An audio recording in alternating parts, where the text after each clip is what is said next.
Sage. Welcome to another episode of Title Talk. I'm Bryson. I'm here with Drake Silver. I'm here with LB, Title Talk TCL. How are you guys doing? What's going on here today? I know Drake Silver was at practice today doing some work here, gathering some information. There was some reports that him and Mike Reese did get into it today. I really won't say why, but what's up, Drake Silver? How are you? I'm good, man. How are you doing? Oh, I'm pretty good. I'm pretty good. I'm wondering how LB is doing though. It looks like he's outdoors. Are you on a plane, LB? Yeah, I'm out in the middle of a field somewhere. Uh, if anybody else is seeing this, please send help because I don't know where I am. I'm getting a little scared. I'm not gonna lie to you. Somebody's stalking me out here. Some Yeah, weird we need to freak. get some dollars. We got to get someone to you. But yeah, today was pretty eventful. Outside of a pretty loaded practice where May was dropping dimes and plays were happening on the field, explosive plays, not from our fan favorite Kyle Williams, but yeah, Mike Reese and I we just got a little bit of beef right now. I mean, the guy tends to overlook, over my shoulder and kind of see what I'm eating. I'm looking at his snack game, and that shit is absolute garbage. Okay, he's eating Sour Patch Kids at 9 a.m.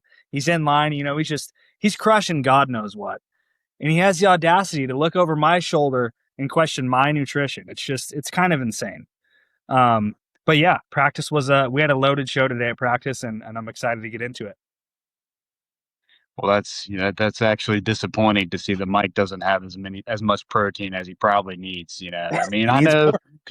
people are eating too much protein these days, but Mike, come on, like the almonds are not doing it. We need to get you some sort of snack wrap. Get a chimichanga, get something going there. Okay, get some fire in there. We need some energy in there. That's what you know. What okay, I'll say. Drake Silver was in there. He was yelling at Mike Reese. He's like, dude, get some energy in there. You need some energy. Here's a chimichanga, but whatever. Anyway, so that's really what I want to talk about here today because I'm holding the mic. I'm yelling at the mic here. I like training camp. I say that I don't like it at all. I like being there. I like the practices, but the worst part for me is really the experience as a fan. And I feel like we've been around so long that other fans may not actually get it because I see the types of things that fans say to me, and it feels like that they may not understand so much. So if you're listening to this, the problem that I personally have with camp is that many of the observations just don't matter at all, and that's really no offense to the people there. I mean, sometimes it seems like they make it about themselves and they're just like posting a bunch of content to show like, hey, here I'm at practice or whatever. But like the things that we're interested, the things that we're talking about, you'll find that it actually does matter. Like I really, if you want to know about the six string corner, this is not the show for you. If you want to talk about the third string running back, this is not the show for you. I'm sorry. You're gonna have to go somewhere else where you want to talk about depth charts and stuff like that. That's cool. I'm just not gonna do it, by the way. Check out the shirt if you can. You'll see me around with this shirt somewhere. But yeah, so like training camp, I see all these observations, and it's like the inferences are almost always wrong. Like for example, in the off season you have Gabe Backus, who we'll talk about, but doesn't show up. People are freaking out. The radio's talking about this every single day for months. And I made a tweet like 1 week ago that just aged like fine wine as we were podcasting on here. I said, this is going to look really stupid. You guys are yelling about Gabe Atkins when he shows up to practice and starts dominating everyone. And then we showed a clip with his bra score, which is incredible. And then he shows up to practice today and just levels a coach and which is a pretty hilarious. But that's the type of stuff I'm talking about. It's just like the utter fixation on things that like who even cares about. And so like that's what this show is for. We're going to talk to you about stuff that we think does matter and the observations that do matter from camp, because there are people that are going to tell you like practice doesn't matter. There's going to be people, they'll say, like LB will probably tell you, they're going to say practice doesn't matter. And then when their favorite player makes a play, then the practice actually does matter. It's like when Kyle Williams catches a pass in the end zone against a corner who you guys have never heard about before, and you're telling me he's all the way back. I have to remember back to last year when you were doing this to us about Epth and Chisholm, or maybe in the couple years before that when you were telling me that you were observing, and I say you because collectively this was every year we have to, me, Drake Silver, and OB have to fight against like people saying this complete utter nonsense, and then they act like it never happened.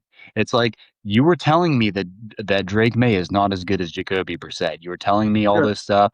AVP, whatever his name was so good for Drake May, and then like it's not even close to the truth. And there's no apologies. No one ever says I'm sorry. No one ever takes it back. So every year I get frustrated when I see camp stuff, and it's like, dude, you don't. Why are we talking about this right now? Okay, Yeah. so I have to do 5 minutes on that. What do you think, Silver? No, I'm with you. And that, for me, like the perspective that I have is it's just I'm rolling down the timeline on X or whether it be on Instagram or anything, and I make the mistake way too many times of actually clicking on the comments and seeing what people are saying. And it's a weird place to be in. Like training camp is this beautiful moment in time where we go all off season without football. And for me, that's sports because I couldn't give, a rat's ass about any other sport outside of football. So we go this whole off season without football. July comes, training camp's here. It's this great moment in time that as fans, we love to watch our favorite overpaid athletes take the field. Okay. They're stepping foot onto the field to pick up right where they left off. And the overreaction side of training camp is what really has me in a chokehold on my timeline at this point. I'm sure it does with you guys too. But yeah, like Kayshon Boutte has improved so much. Oh my God, he looks awesome. He's making the same exact plays he made throughout 2025 and the postseason. Albeit impressive for Kayshon, sure, but it's nothing new. It's nothing we haven't seen before. It's nothing we didn't see in camp last year. So those are kind of the things that I keep seeing, I keep running into. Or it's, AJ Brown isn't looking too good, but it doesn't matter, right? It doesn't matter that AJ Brown's not looking good, right? It doesn't matter. Nobody gives a shit. AJ Brown starts dominating a day later. Everybody cares. AJ Brown is awesome. He's the best. Love to see it. Okay. Which it is good. The truth definitely lies somewhere in the middle. It's gray between the middle of those two, him being dominant and him needing to step it up. But, what's most important and my biggest takeaway from camp has been the progression that those two have made. So in the spring, same thing. AJ got here, started off slow. You start to see that rapport kind of build over time, especially as they, take up those red zone reps. So the red zone reps are what stand out the most. And I mean, Vrabel's been harping on that this entire offseason. It seems like every time he has a microphone, he likes to talk about how they struggled in the red zone as a defense, as an offense. But yeah, more overreactions as AJ Brown improves. You see people coming at Gonzo. What's up with Gonzo? Gonzo looks like crap. What's going on? Why is he not Every year too? Yeah, it's every camp. Every camp that starts. So you got to recognize this, and you got to behave accordingly. Okay, we're not overreacting. We're not dooming. Okay, we can't be pants off and in brick mode every single time. Kayshon Boutte catches a slant for a touchdown or a seam route for busted coverage, and we can't seethe over the fact that AJ Brown might look like a 30-year-old receiver in his 9th training camp. Okay, these are the overreactions I'm talking about. In due time, these things come together. We like where the team's at. I like where the offense is at right now, a lot actually, and we'll get into that later as there's some other layers and other players that I think are pretty noteworthy. What do you think, LB? Well, what I noticed was, and it was something that we talked about like a little bit between us, was what it felt like the first few days with AJ Brown.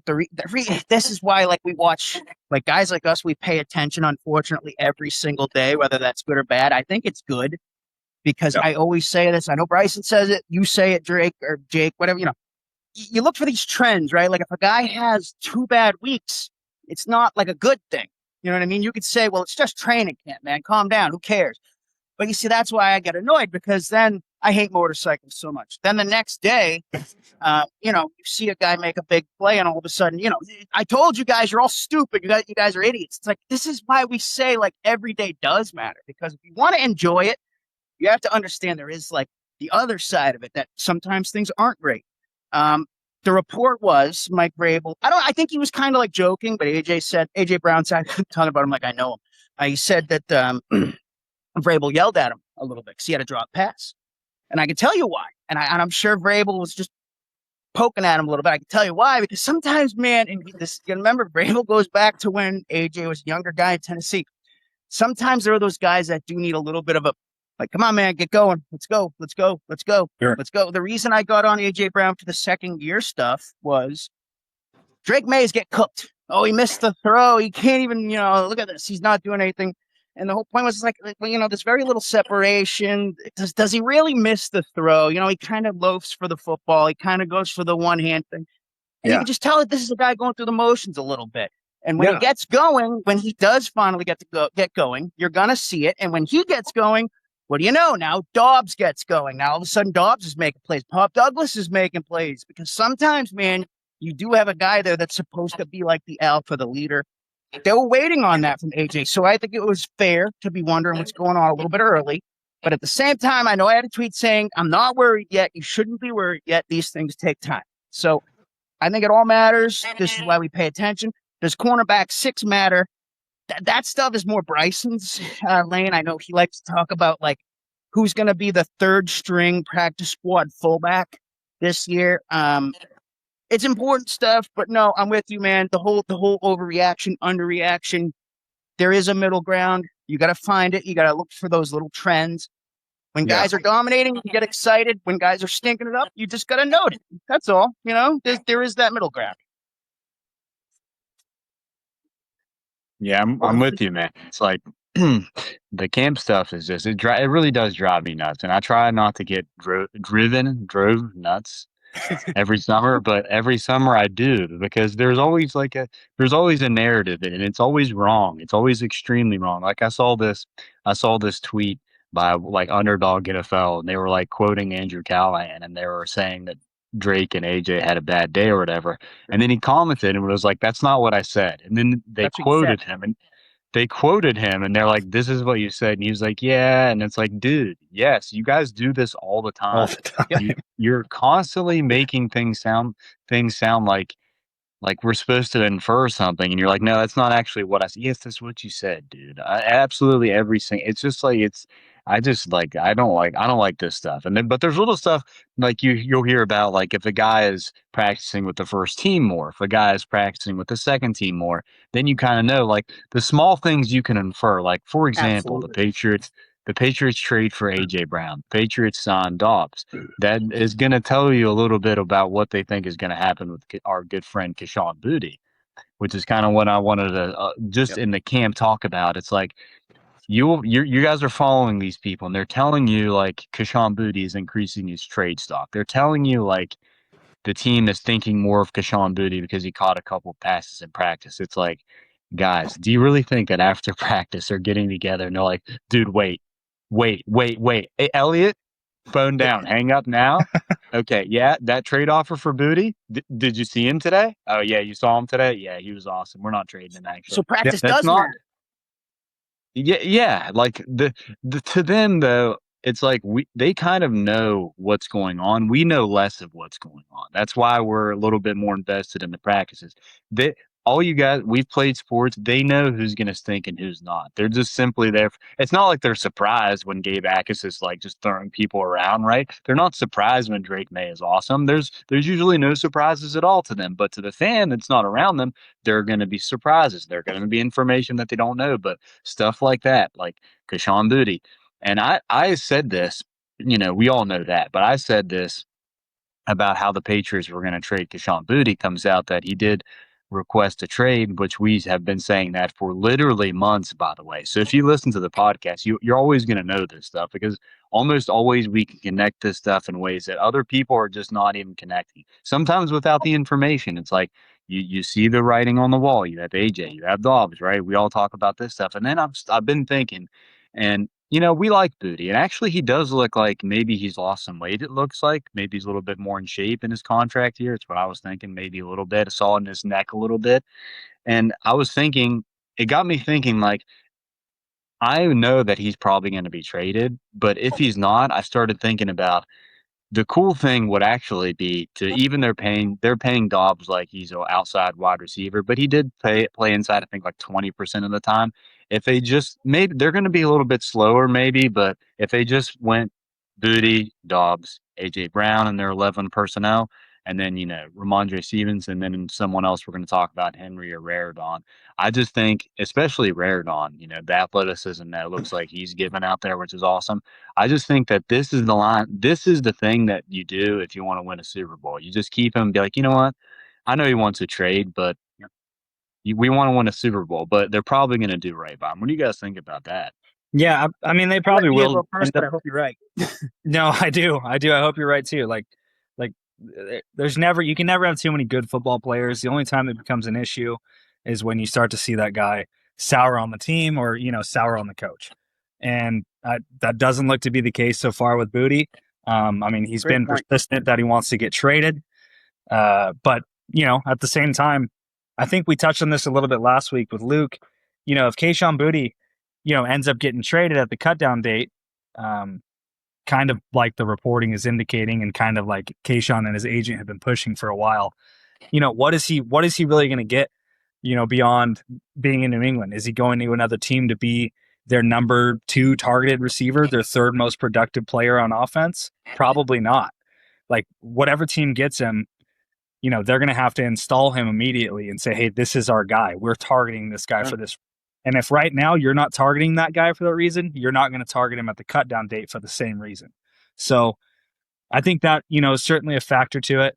But yeah, with Kayshon, obviously I'd love to keep him around. I hope, I hope that they somehow come to terms on something, whether it be his role within the offense or they're not going to pay him. Like, I would throw that out of the window. That's not going to happen. And Kayshon obviously wouldn't be smart to take that deal anyway. That's pretty obvious now.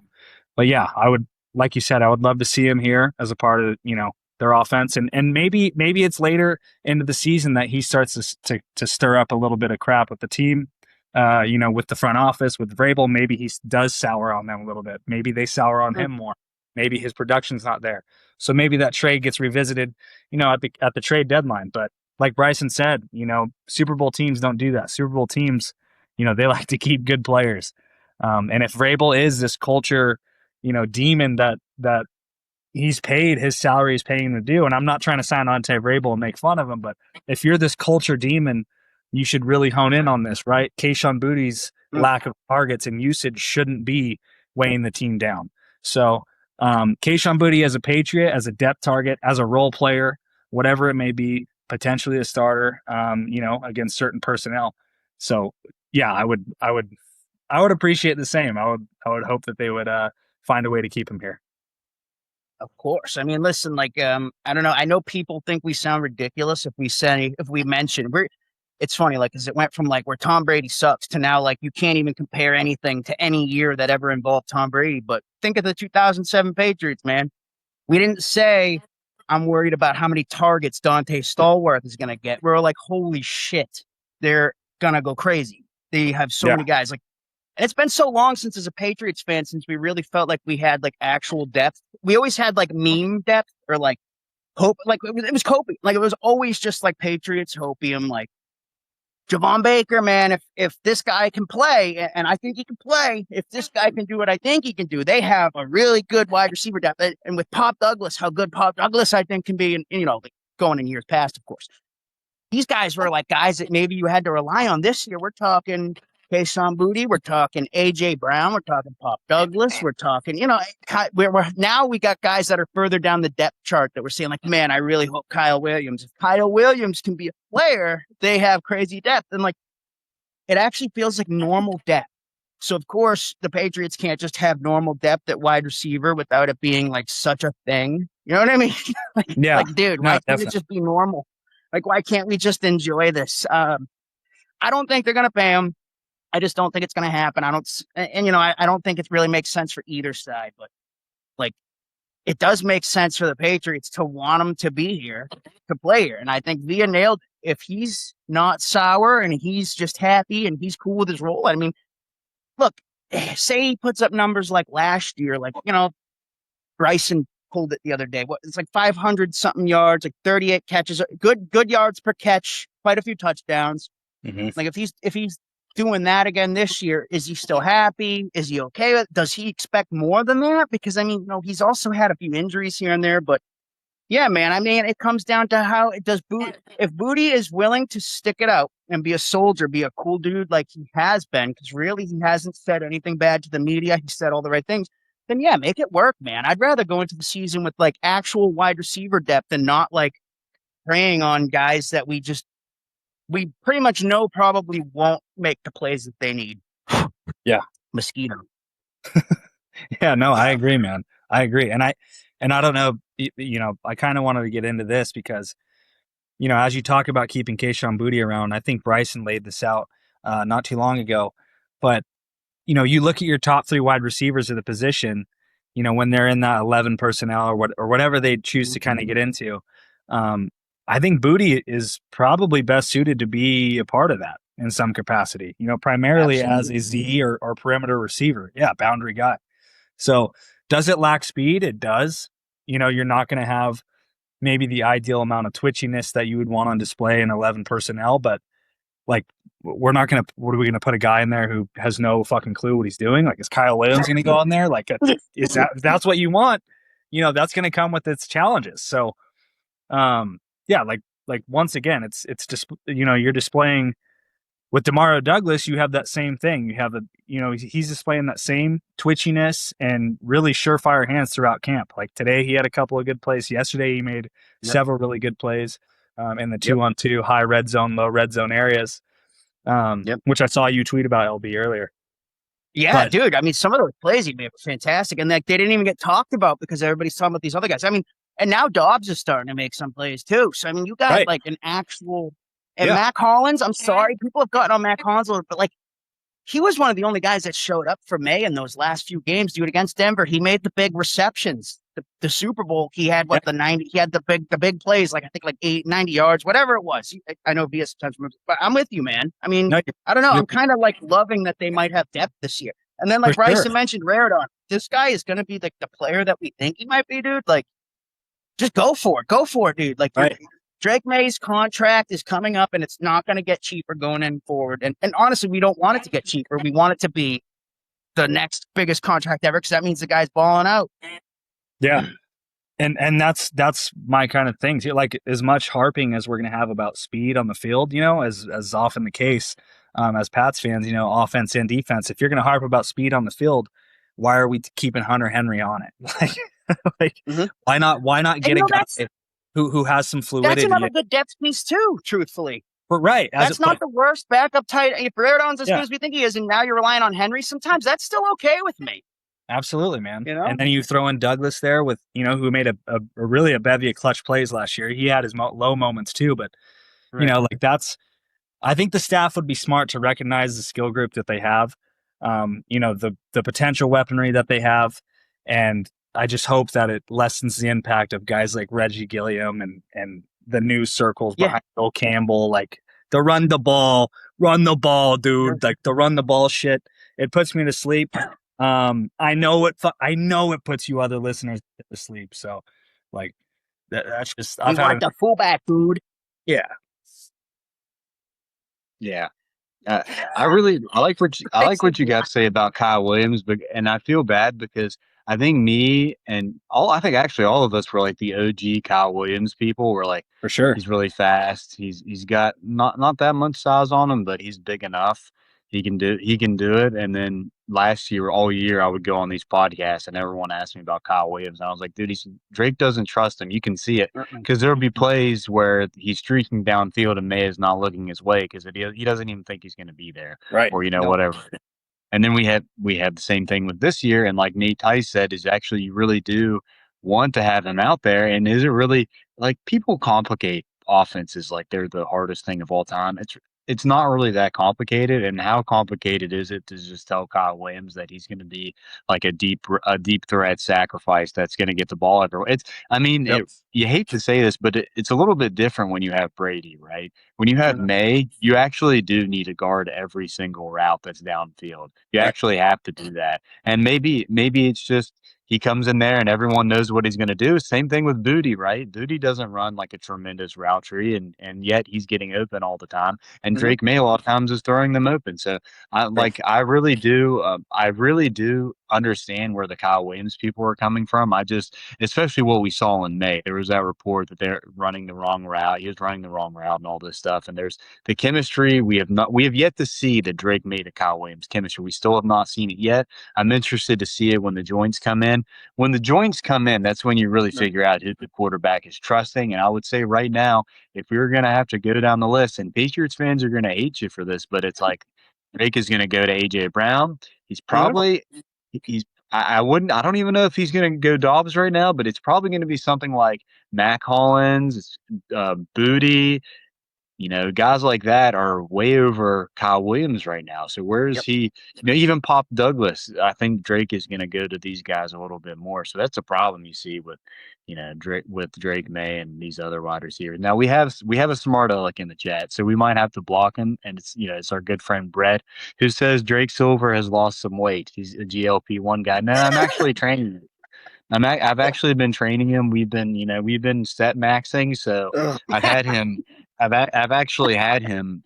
What he's been doing in the mornings when we wake up is Oh, he's been God. taking walks with Mike Reese, and it's usually about 10 to 12,000 steps as he's taking with Mike Reese, and Mike is talking his head off, but he's getting a lot of good information, and which I really like. So if you're seeing this, Mike, I really do appreciate that. So we're getting him some steps in. So You okay, mean Reese is stealing information from Drake Silver, right? yeah, I didn't want to say it like that, but yeah, of course. Mike Oh. Reese, De Silver is rubbing off on him because Mike's got to keep it careful. So Silver is like, he's like the anti Mike Reese. So Yeah. Mike Reese is sort of picking some of the things up from Silver. Yeah. Yeah. I mean, I'm Yeah. no Yeah. nutritionist. I'm not a fitness coach by any means, but everything Bryson tells me, I take it to the grave, Oh, you're man. not? You told me you were. Well, I'm You trying to you take. said you I'm were. just. I am for guys like Mike Reese. Let me tell you, dude. That guy needs to get. He's got to pick the nutrition up. That's insane. The lack of protein. It's crazy. He needs the protein max, contrary to what Bryson is preaching these days. I just saw a Facebook ad and it had your face on it and it said, "I will train you." And so, are you kidding me right now? I'm You're trying to serious. get everywhere, bro. We're trying to get Drake Silver on the map. That's all that is. I don't know a damn thing about training. Okay. Okay. Well, that's the one thing I really want to talk about. We'll go to the next part because we kind of did hit on Raridan there and how he Mm. looks good. Well, we'll see about that. But he is fast, he's big, he's Yep. strong, like we said. So that's really, yeah, I think you can kind of tell by the play on the field, but what people are saying, like what they think about him, and people are saying good stuff about him. So the other guy that I Yeah. want to talk about is Akis, who looks awesome. Mhm. We are big physique guys, and you see Akis out there. He looks freaky, man. And we talked about this on the Yep. last podcast, and it was like people were complicating things, and it's like just look at his 40 time, look at his strength. It don't overcomplicate. When he gets on your favorite tackle in one-on-one drills, he will be knocking them over. Okay, I'm just telling you right now. So that might have been one of the funniest things that happened in camp for a while because you actually can see it in Vrabel's face when Vrabel's holding the pads for him. If you guys go back and look at the pictures, you can see in his face where he's like really gripping so hard because he doesn't want Akis to put him on his butt, which is funny because we all said this last podcast. We said that Akis would literally throw Vrabel to the ground, and Yeah. like he almost does it Dude, we today, did. which is awesome. Yeah. Gabe Osama's tearing it up. The guy is just in there. He's causing havoc already. When I saw that clip, you see it and watching coaches fall down is always funny. I think we can agree. Like they're older, they're uncoordinated. The shit's hilarious, right? But watching Gabe Hackis throw his position coach, Mike Smith, on his absolute ass actually had me feeling sad. Like I saw it happen, and I was like, No. "This is making me sad. I feel bad for this." That was awesome, Dude, it was What? amazing. It was incredible, but the sympathy came through, and I was like, "Wow, What? this guy is this." Were you getting Mike sympathy Smith for is these gonna guys? wake up with fucking sciatica and three membranes back Ruptured here, slip discs. All right, wait, hold on here. He's This 3 guy, inches shorter tomorrow morning from the The way compressed he discs in his back. the way he brutally threw this man on his ass and then helped him up he just stepped on his puppy and then felt bad. It was insane. So yeah, I felt Okay. a little bad. No, listen. This guy picked up that pad, knowing Gabe Akis is in the line to be destroyed, and in his mind, he thought he could handle it. Okay, all of us in here, we know that's not going to be us right there. Right, babe. Give that pad to Mike Vrapel. He wants to do that stuff. Go ahead. But Yeah, if but you're on the other side of that pad, and hey, by the way, this is not going to be the first time, which is awesome. I'm really the most excited to see the one-on-ones because our friend Joe A is telling me he's like good luck with your Trey Flowers. And he's saying it as an insult. And I was like, this is not insulting. This is like, that's our guy right there. He may not get 10 sacks, whatever. But if he's setting the edge and he's giant and huge, the most entertained we're going to be in August, I swear, I promise you, is going to be, we're all going to be crowded around those one-on-one lines when Will Campbell is sitting there next to Gabe Akis and they look like two different species and Akis just runs him over. That would be sick. I can't wait for that. Although we stand Will, like, we want Will to win, but in these practices, we want Hackett to win. Okay? Bryson, I love this that you mentioned Vrabel holding the pad because like for years we've seen Vrabel doing this, right? Where like he's like, give me that dummy. Let me show you guys how this is done. And like he's fucking like down in the 4-point stance, like trying to show everybody, like, let me show you whippersnappers how we used to do it back in the '04 Patriots defense. And like usually he does good, which I've joked, like, are we sure this is a good thing for the players? Like, do they really want to be getting dominated by like a 55-year-old man with 3 fucking wives? Probably not. And you just know today he was reconsidering all of that. Like, did I make a mistake all those years ago trying to compete with these guys still on the field with no shoulder pads, no helmet? Like, I wonder how, like, if it crossed his mind, like, if he should be like, hey, Will, take your shit off, hand it over. I need it now. Because I'm going to actually show you guys how to play with Gabe Akis. So, Will, take your stuff off. You can go back to the locker room, and I'll take over from here. That would have been great if he actually... Vrabel needs to come out tomorrow in full pad. Like, imagine if he came out in full pad. That would be the greatest PR for him. I'm not even... I was joking before, now I'm dead serious. That one is... Like, how crazy would we go if he came out and he's in the same number as Akis, right? He comes out in his old Patriots practice gear and he's like going one-on-one with Gabe Akis. Yeah. Like straight up for real. You would save his PR career. It would be over. Yeah. That would be it. Good. Like, that's Somebody it. needs to get this. Dude. Yeah. Someone hire this guy as a publicist. Coming to the podium of the puppy is nothing. At all. Like, that's stupid. If anything, you should have kicked the dog. Okay? It would have spiraled him down a further PR nightmare. Oh my gosh, dude. He could kick the puppy if he did that. Like, dude, he can do anything he wants if he comes out in full pads on Monday. If he comes out in full pads on Monday and he goes one-on-one with Gabe Akis, like, I swear to God, I'll think he's the coolest guy ever.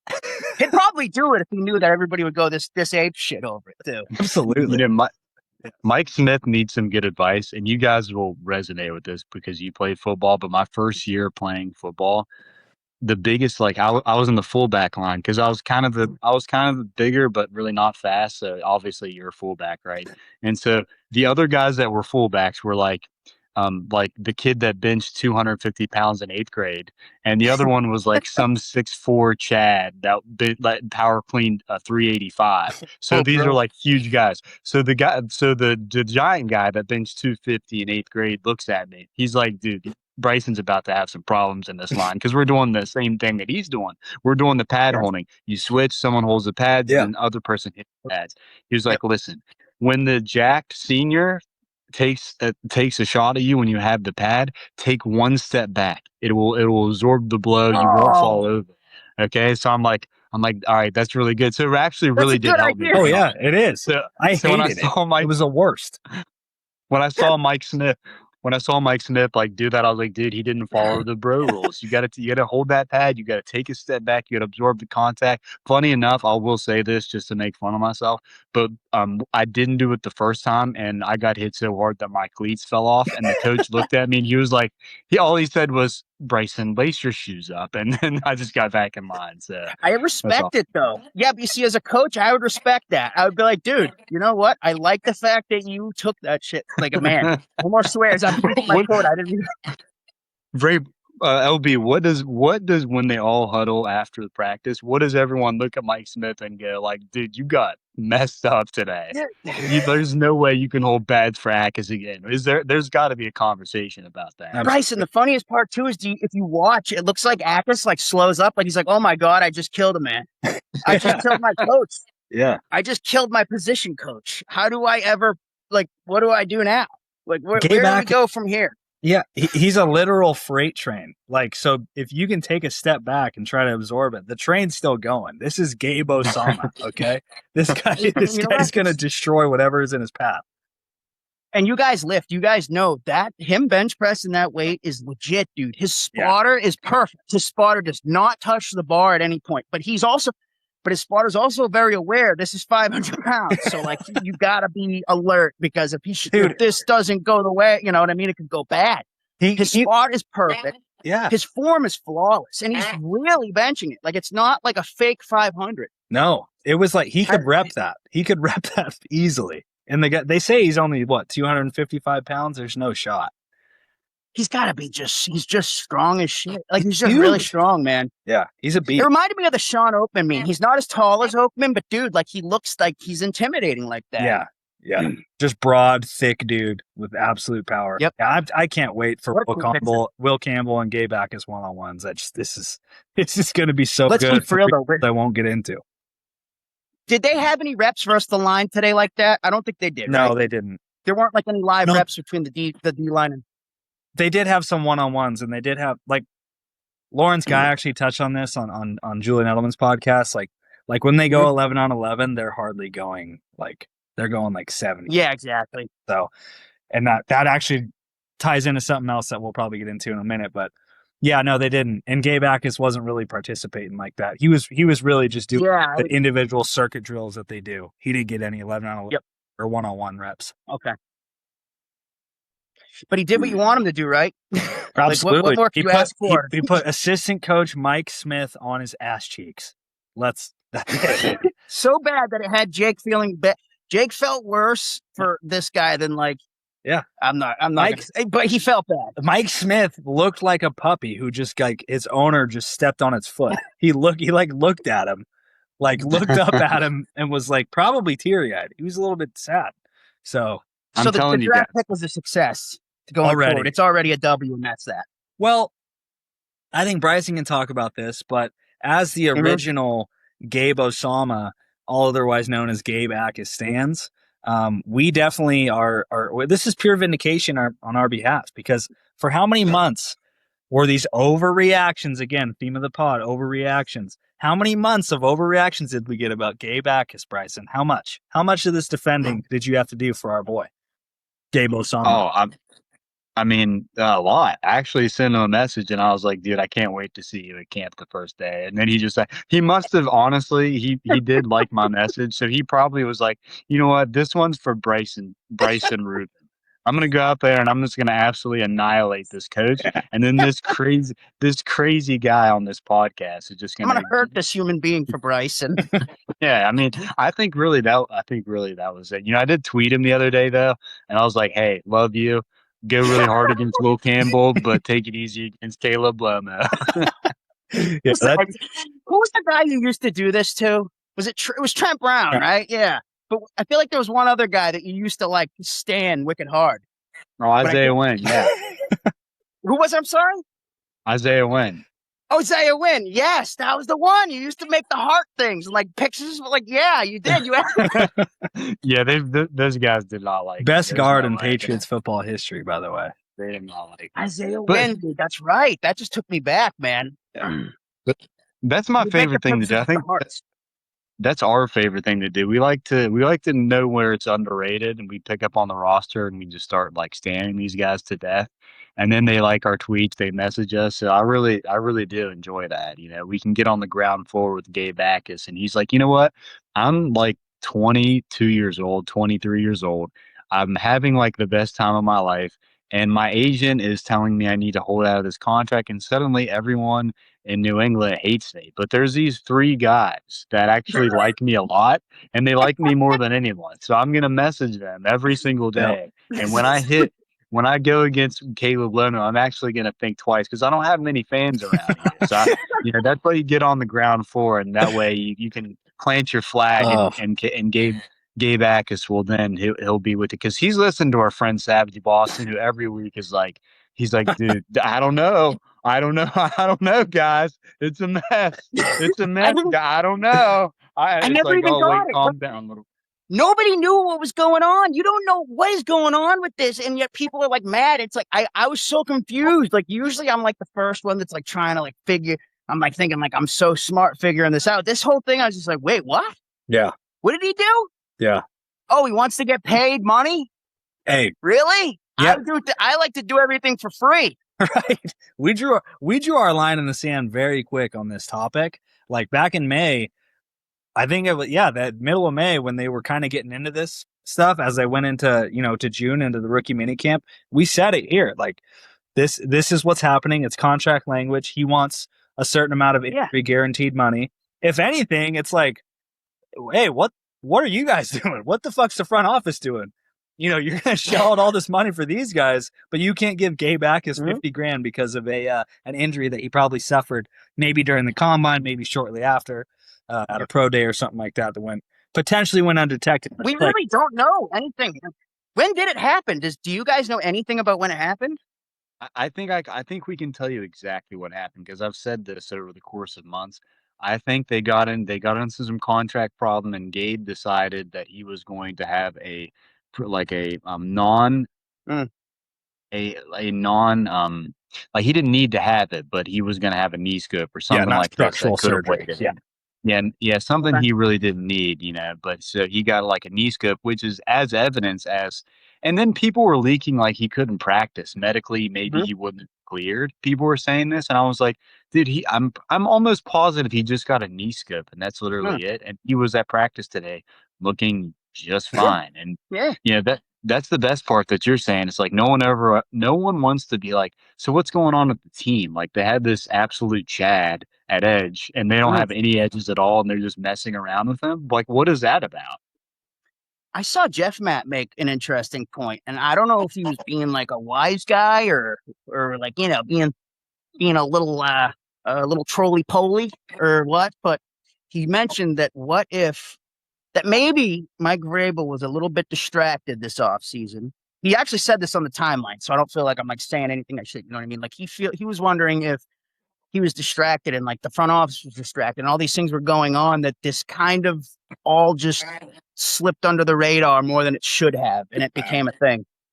I don't know. Why? What happened? Well, he's saying you're saying that maybe there was like some sort of red flag that maybe one guy knew, but it didn't get to the proper liaison because maybe that liaison was in trouble with like a certain marriage and sex scandal that was happening, and so it doesn't. I didn't like I said, it wasn't my tweet.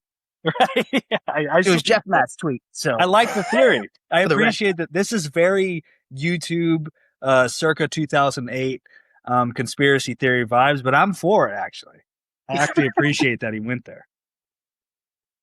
Yeah, probably they looked at since we heard that Mike Vrabel wasn't involved with the draft very much. He like looked at the information. He like, it's like he got an email that says Gabe Akis just had a knee procedure, and he's like, "Who the hell is Gabe Akis?" Okay, exactly. Yes. And then they just went on and looked at it. Yeah, like, something like you drafted who?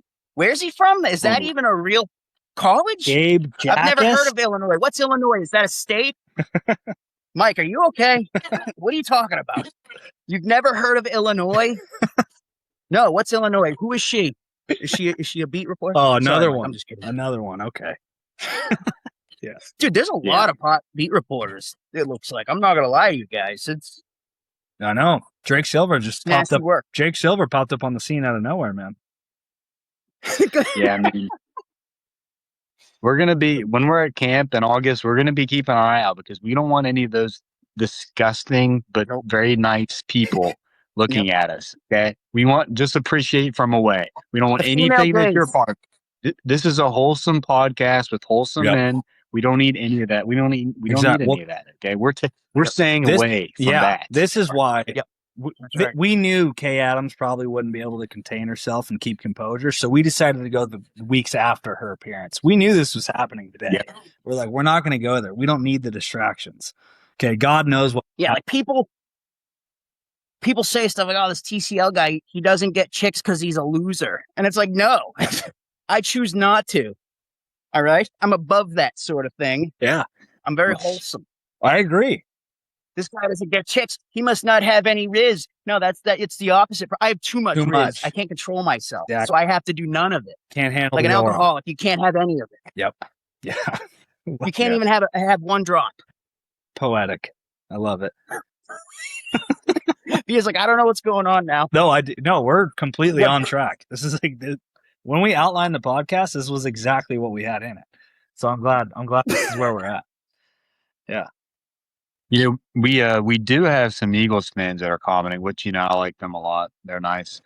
So we want to kind of get into this because we kind of have a rivalry now with Eagles fans where we're just going back and forth. And I just want to explain myself to Eagles fans, okay? If you're listening and you hate me, you hate me very bad right now. Listen, this is what happened. Let me give you the timeline, okay? And I understand. Listen, I understand your feelings because we knew in November that AJ Brown wanted to be a Patriot. So we wrote articles about it. We talked about it. We said this in March. And for months, you guys called us crazy.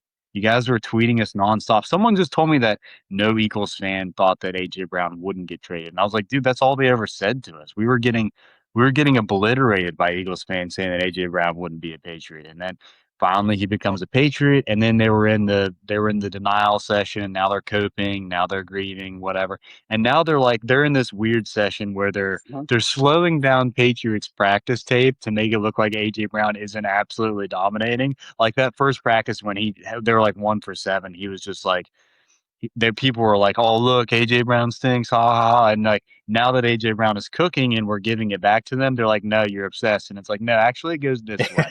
You guys were obsessed with us for months, absolutely months, because we didn't talk about Eagles fans. We talked about AJ Brown. We never talked about Eagles fans. We never said anything bad. I don't like to say anything bad about people. I don't like to argue with people. But now that they went too far for months and months, so now what we say is, if you respond and you're mad, you're seething, you lose, we won. If you're coping, we won. If you're crying, we won. So every time they enter our mentions, we know we win. We have more Patriots fans have more Super Bowls. We've seen more Super Bowls. And they'll respond and they'll be like, well, AJ's not gonna win a Super Bowl. Like AJ, it's like, dude, you don't understand. Your team is poverty. Yeah. You have 2 Super Bowls. Okay?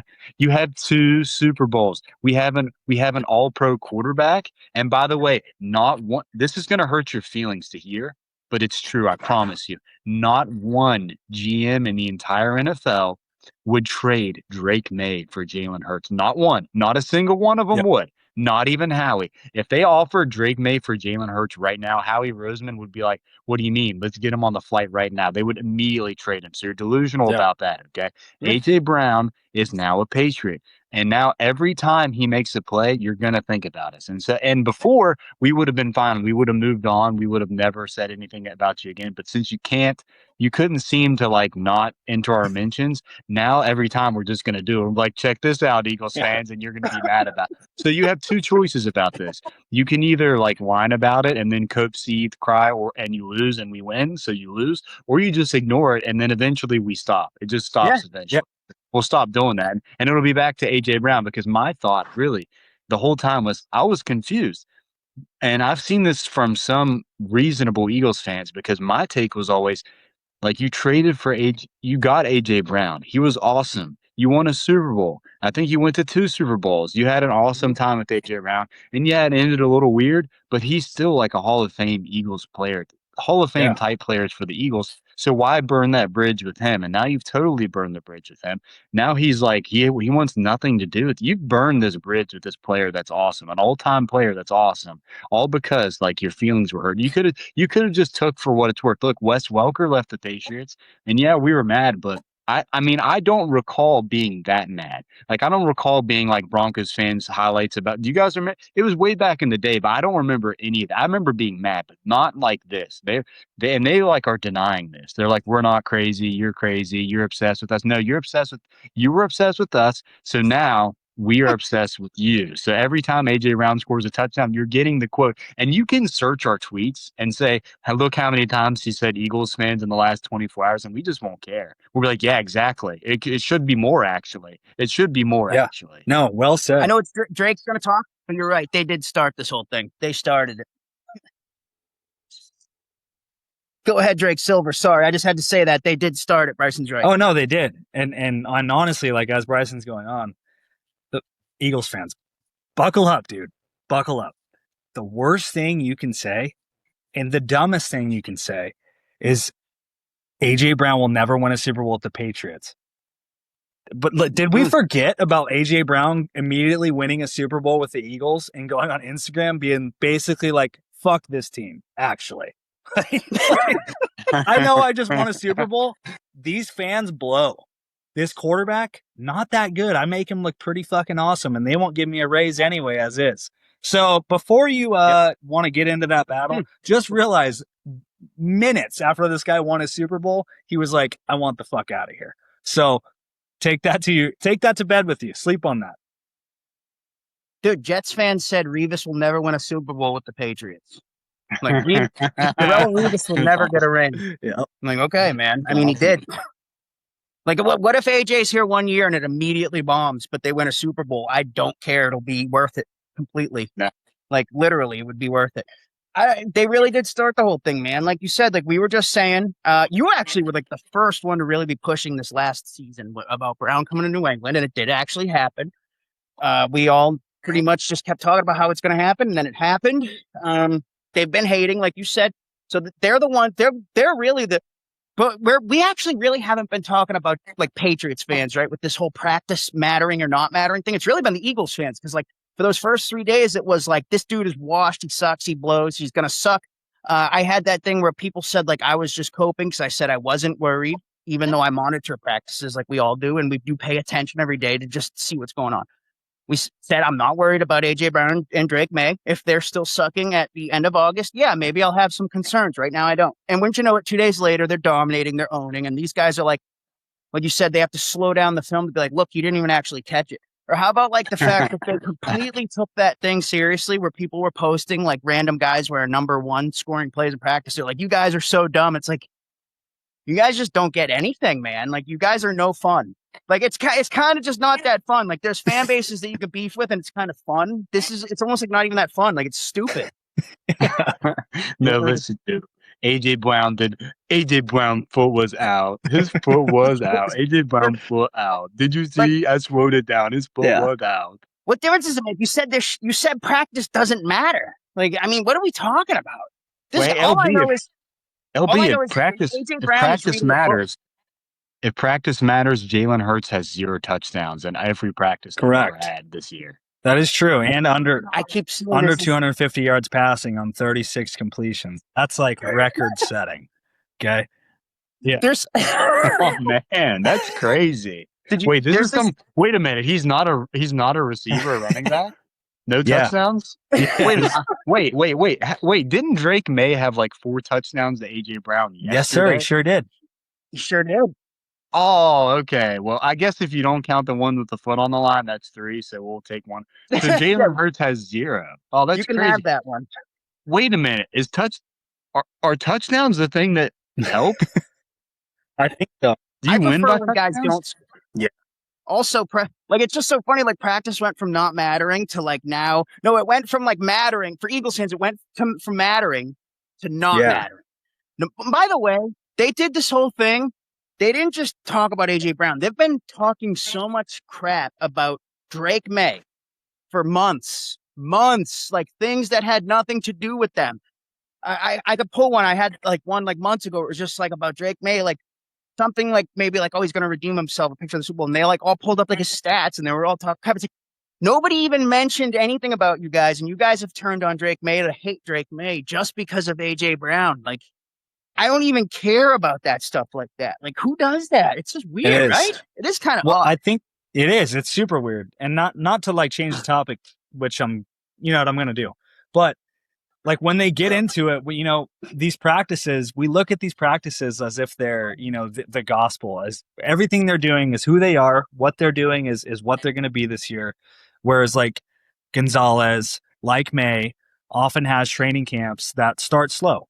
And oftentimes we get, again, overreactions. So I can't speak as to why, you know, some new age athlete, you know, has its tendency, but for every bad rep that we see, we have to realize that upper echelon guys like Gonzalez, May, AJ Brown, Milton Williams, you know, don't forget this is training camp. Like they're training, right? Like Bryson, but when you're sparring, what are you doing? What are you doing when you're sparring? You're practicing technique, you're working on your craft, you're working on your shortcomings for a lot of the part. We've all played sports. When you're this early into a season, like this is what you're doing. You're working on stuff that you most previously were pretty shitty at. Okay, so these early practices, that's what they're going to be. It's a lot of installment too, but you're not going 100% full fledged all the time, unless you're Bryson. You just 100% aggressively attack your sparring partner with Kimuras. But you know, other than that, like this isn't what it is. They aren't out there trying to prove themselves. AJ Brown's not trying to prove himself, or maybe he is. Maybe he did hear a little bit of the chatter because he definitely exploded onto the scene in the last 2 days at Yeah. but yeah, like guys aren't going to get anything they aren't going to gain anything by getting injured. They're only losing money if that happens. You know, you're out there working on your craft, you're exercising those shortcomings and, you know, and whatever framework that you have to work with now. So that's a lot of what you're seeing. So as much shit as these Eagle fans want to talk or what they think they know and what they think they know what they're looking at, they have no clue. Not to sound like a football elitist because I'm stupid. I'm dumb. But that's what's happening. So if you want to cash in now and make all these claims, that's fine. But you know, time will tell. And right now, time is showing that the Eagles' offense is in deep shit. Yeah, you saw that tweet, right? That guy, the guy's he's like going viral because he said that the Eagles could really use How many weapon. times have we seen Patriots beat guys do the same thing? Okay. And how many times do the fans react from 2022 to 2024? The fan reaction is it's training camp. Give them time. Who cares? Like that is word for word, verbatim, exactly how the Patriots beat guys were. So Eagles fans need a prep for the fact that, or the very high potential that offense is going to be pretty dog shit. And Remember that's a clip. Stink Stunk? Stink Stunk. You guys That's remember what I'm that saying, one? man. I was just talking to someone the other day. They were trying to troll Girardi, and they were saying stink stuck, and I was like, dude, He he was was right. actually right. And it's often that you do find that the things that are negative, you find so much more truth in the things that are actually negative. You I know. find so much less truth in the things that are positive. And it's like when people are saying positive things about Jacoby Brissett, I'm like, tend to not believe that when teams are and people are saying things about Epton Chisholm, I'm like not really inclined to believe that. Now, no one's going to come out and say Epton Chisholm is not an NFL player. He's not going to play. You know, our friend Luke loves Epton Chisholm, but when you have these things that are, that's why I think that's really why I hate that is because I think it's so much easier to look what people are not saying or the little like group of people that will be a little bit negative and find some truth in that actually. And you'll know what's going on because everyone's being positive right now and they're finding ways to be positive, which is awesome. But if you're looking for information in your practice, you're not, if everyone's saying the same exact thing, like no one, like I just was in a massive fight in a group chat because I was like, Kyle Williams is not the player you think he is. And then we all get into it. And it's like, same with Booty, which I love Booty, but you throw his stats up against Mac Hollins and it's eerily similar. Booty is closer to Mac Hollins than he is to AJ Brown. And people will like, they'll get mad about that and they'll thrive and seethe and cope. And it's like, it's really easy to see. But if someone says something like that, they step out of the window and they say something like that, then we can start figuring out what is actually true because people then this is what kills me about practice. Remember last year when people were saying like Will Campbell is not doing good against Keon White, but Keon White is awesome. And then Will Campbell would win like one rep against Keon White, and the beat reporters would make a note and they would say, Will Campbell also won his rep against Keon White today. It's like, and when you look back at those, but when you look back at those tweets, you have to ask yourself, am I in a different timeline? Why were they talking about Keon White like he was some awesome player? It's because they were wrong. It's because they were wrong and they're afraid to say that Will Campbell was getting dominated. Now we stand, obviously. Look, we stand Booty. We stand Campbell. I like Booty. I think that he's like a B player and he's good and I like to have him. I just don't think he's an elite player, which is, kind of sad. He's my friend, but I just don't think he's like this elite guy. And when you say that, people don't like that. And so all these people are afraid to talk about like what is actually happening at camp because when we go to camp and we see these things in practice, immediately we're going to go like my first practice watching N'Keal Harry, we looked at each other and we said, uh-oh. That's literally what we said. We said, uh-oh, this is not good. And everyone else told me, they were like, how would you even know that? And I'm like, because we're looking at him and it looks like he's extremely slow. And it just happened to be true, but no one says that. No one will tell you that. So that you know what you also have to I don't really care for Greg Bedard, but you actually do have to look for people that aren't afraid to say something because every once in a while they're going to say something true. Whereas your favorite follow on X is talking to you about the third best running back and hyping him up right now. Why is he not telling you about the things that don't look so good? Why do you not know that stuff? It's because they're afraid. They're afraid to tell you stuff. You know? Yeah. Well, and there's nothing wrong with that. And that's funny that you say that they're afraid because, like, oftentimes we'll see a player, and it's on the other end of that spectrum, right? So that kind of creates, for some reason, fans have this notion that because a player in a certain system hasn't worked, that there aren't exceptions. There's exceptions every year, right? Like there's guys bust onto the scene. Travion Henderson's a rookie running back. The guy ended up having almost 1,000 yards, albeit he had his shortcomings too. But like everyone kind of penciled him off as like a like kind of a redshirt running back cast off, despite his draft positioning. Like these exceptions can be made. So as you talk about fear of reporting or saying what your eyes see, that goes back to Raridon, which I'm pretty excited about Eli Raridon, and I think you are too, Bryson. And LB has been too. LB actually drafted Eli Raridon as what? One of the greatest Patriots tight ends ever. That's going to be the best Dude, pick ever, probably. That's what I'm saying. This could be the best pick ever because we're seeing it play out. He's one of the smooth. No, in all seriousness, LB. In all seriousness, he's been one of the smoothest moving athletes on the field. Like you see it sticks out. It doesn't really matter how skinny he is, how inexperienced he is. He's potentially the most polarizing player that you could plug into this offense. Really, because right now he's breathing down Hunter Henry's neck. I know nobody wants to report this because, like Bryson said, they're scared to, but he is. He's really picking up the offense. Mays target him. He's targeting him multiple days. Consecutive days, he's had multiple targets on each practice, whether it be high red zone, 7-on-7, a couple in 11-on-11s too. But you see the fluidity, and like no disrespect to Hunter Henry at all, right? Hunter Henry, one of the better tight ends in Patriots history, but he puts me to sleep right now where he is. We saw his regression in the postseason. You're seeing it now, and Patriots pro personnel wasn't blind to this. They went out and got two guys that could contribute to the intermediate side of the field for pretty decent contracts, consecutive off seasons in Stephon Diggs and Romeo Doubs. So they aren't blind to it. Drake May's not blind to it, because May's targeting him pretty frequently.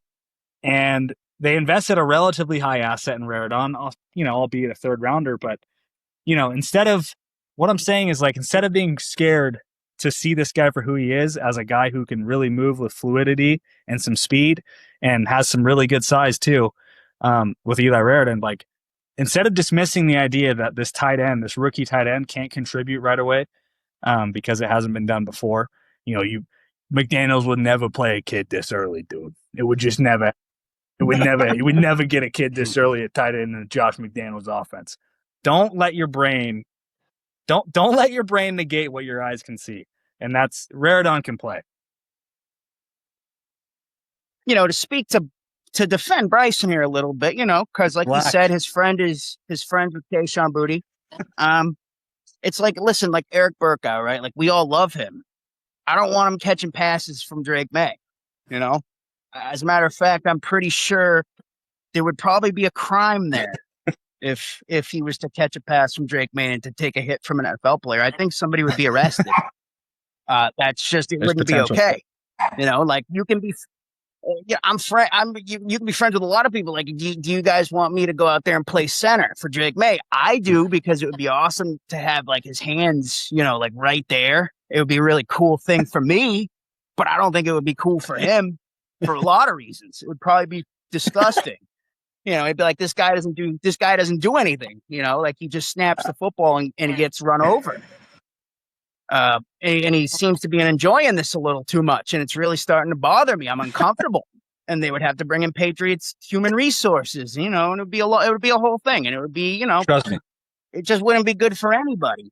So, you know, I understand where Bryson's coming from. He's friends with Booty. You know, he also knows he's not Randy Moss out there. he's not Dandy Randy. So, you know, got to give the guy a break. Well said.